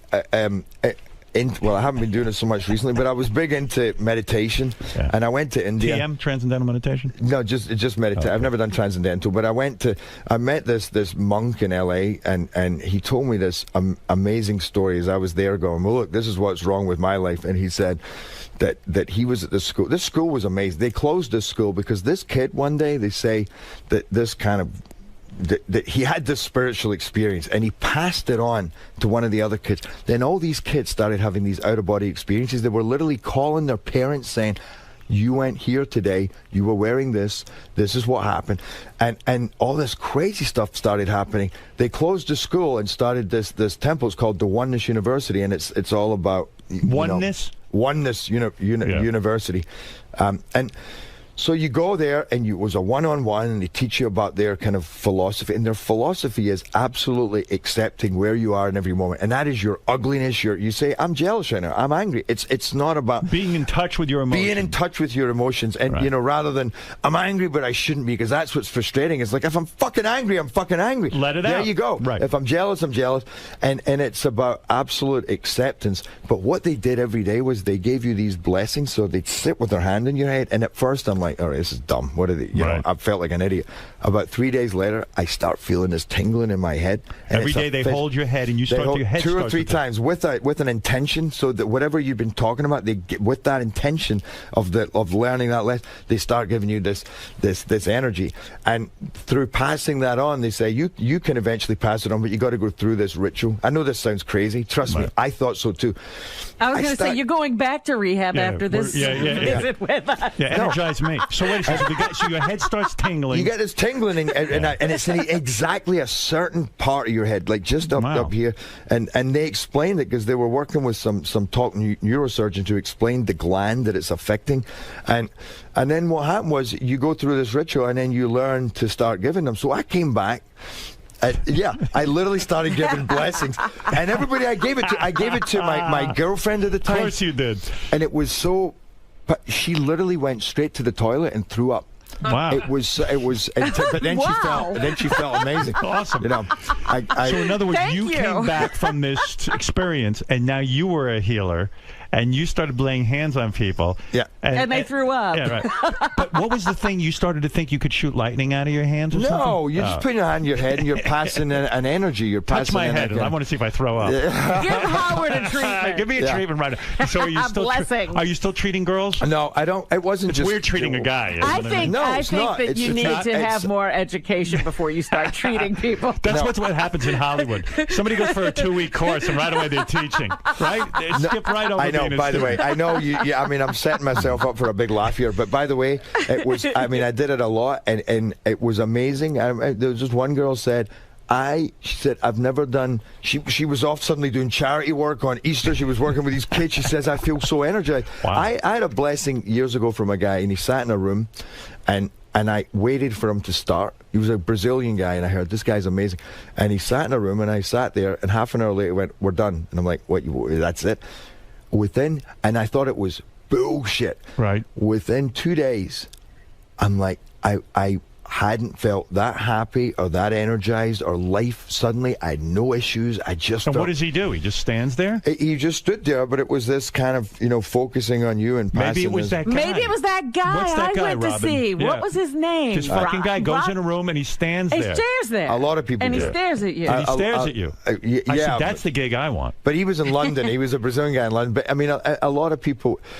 I got to tell you, even my buddy who's a director, he went to see this the spiritualist, and the spiritualist said, you have an incredible power in you, and you don't even know it. And he started healing, and in fact, he healed me once on my back, and he got sick for 3 days. I mean, he really got sick. I mean, coughing, and Does your back still hurt? Sometimes it does. I'm going to talk to you off the air, and we're going to get rid of that. He has a healer for you. Yeah, too. you don't need to heal. I got the real deal. Yeah, I'm going to talk to you. Yeah. You need help. I'm not kidding. Hey, so it's actually not as bad as it was. So I mean, it doesn't. I mean, it just. I don't know many people who don't get some kind of back pain from time to time, but when he did that work on it, I couldn't believe the difference, and he's helped. So my buddy hadn't trained for 2 years. He put his hand on his shoulder. He got sick after that as well. My buddy went to the gym next day, was lifting weights. In fact, he's in the back room. Dr. Freddie boy. You're going to learn about it from me, Dr. John Sarno, and you're going to be fine. Oh, I know that. That's going to be it. And that's going to be it. Hey, so you're dating some new hot chick I saw on the paper. Yeah. Look at you. Model. Actress, actually. She just made a movie with Jude Law. She just did a couple of movies in Italy. Love? I'm in deep like. You're in love. No, she's amazing. She's amazing. Is this one going to last? Oh, look at him. He's starting to blush. Yeah. What's going on? Did you do that healing move on her yet?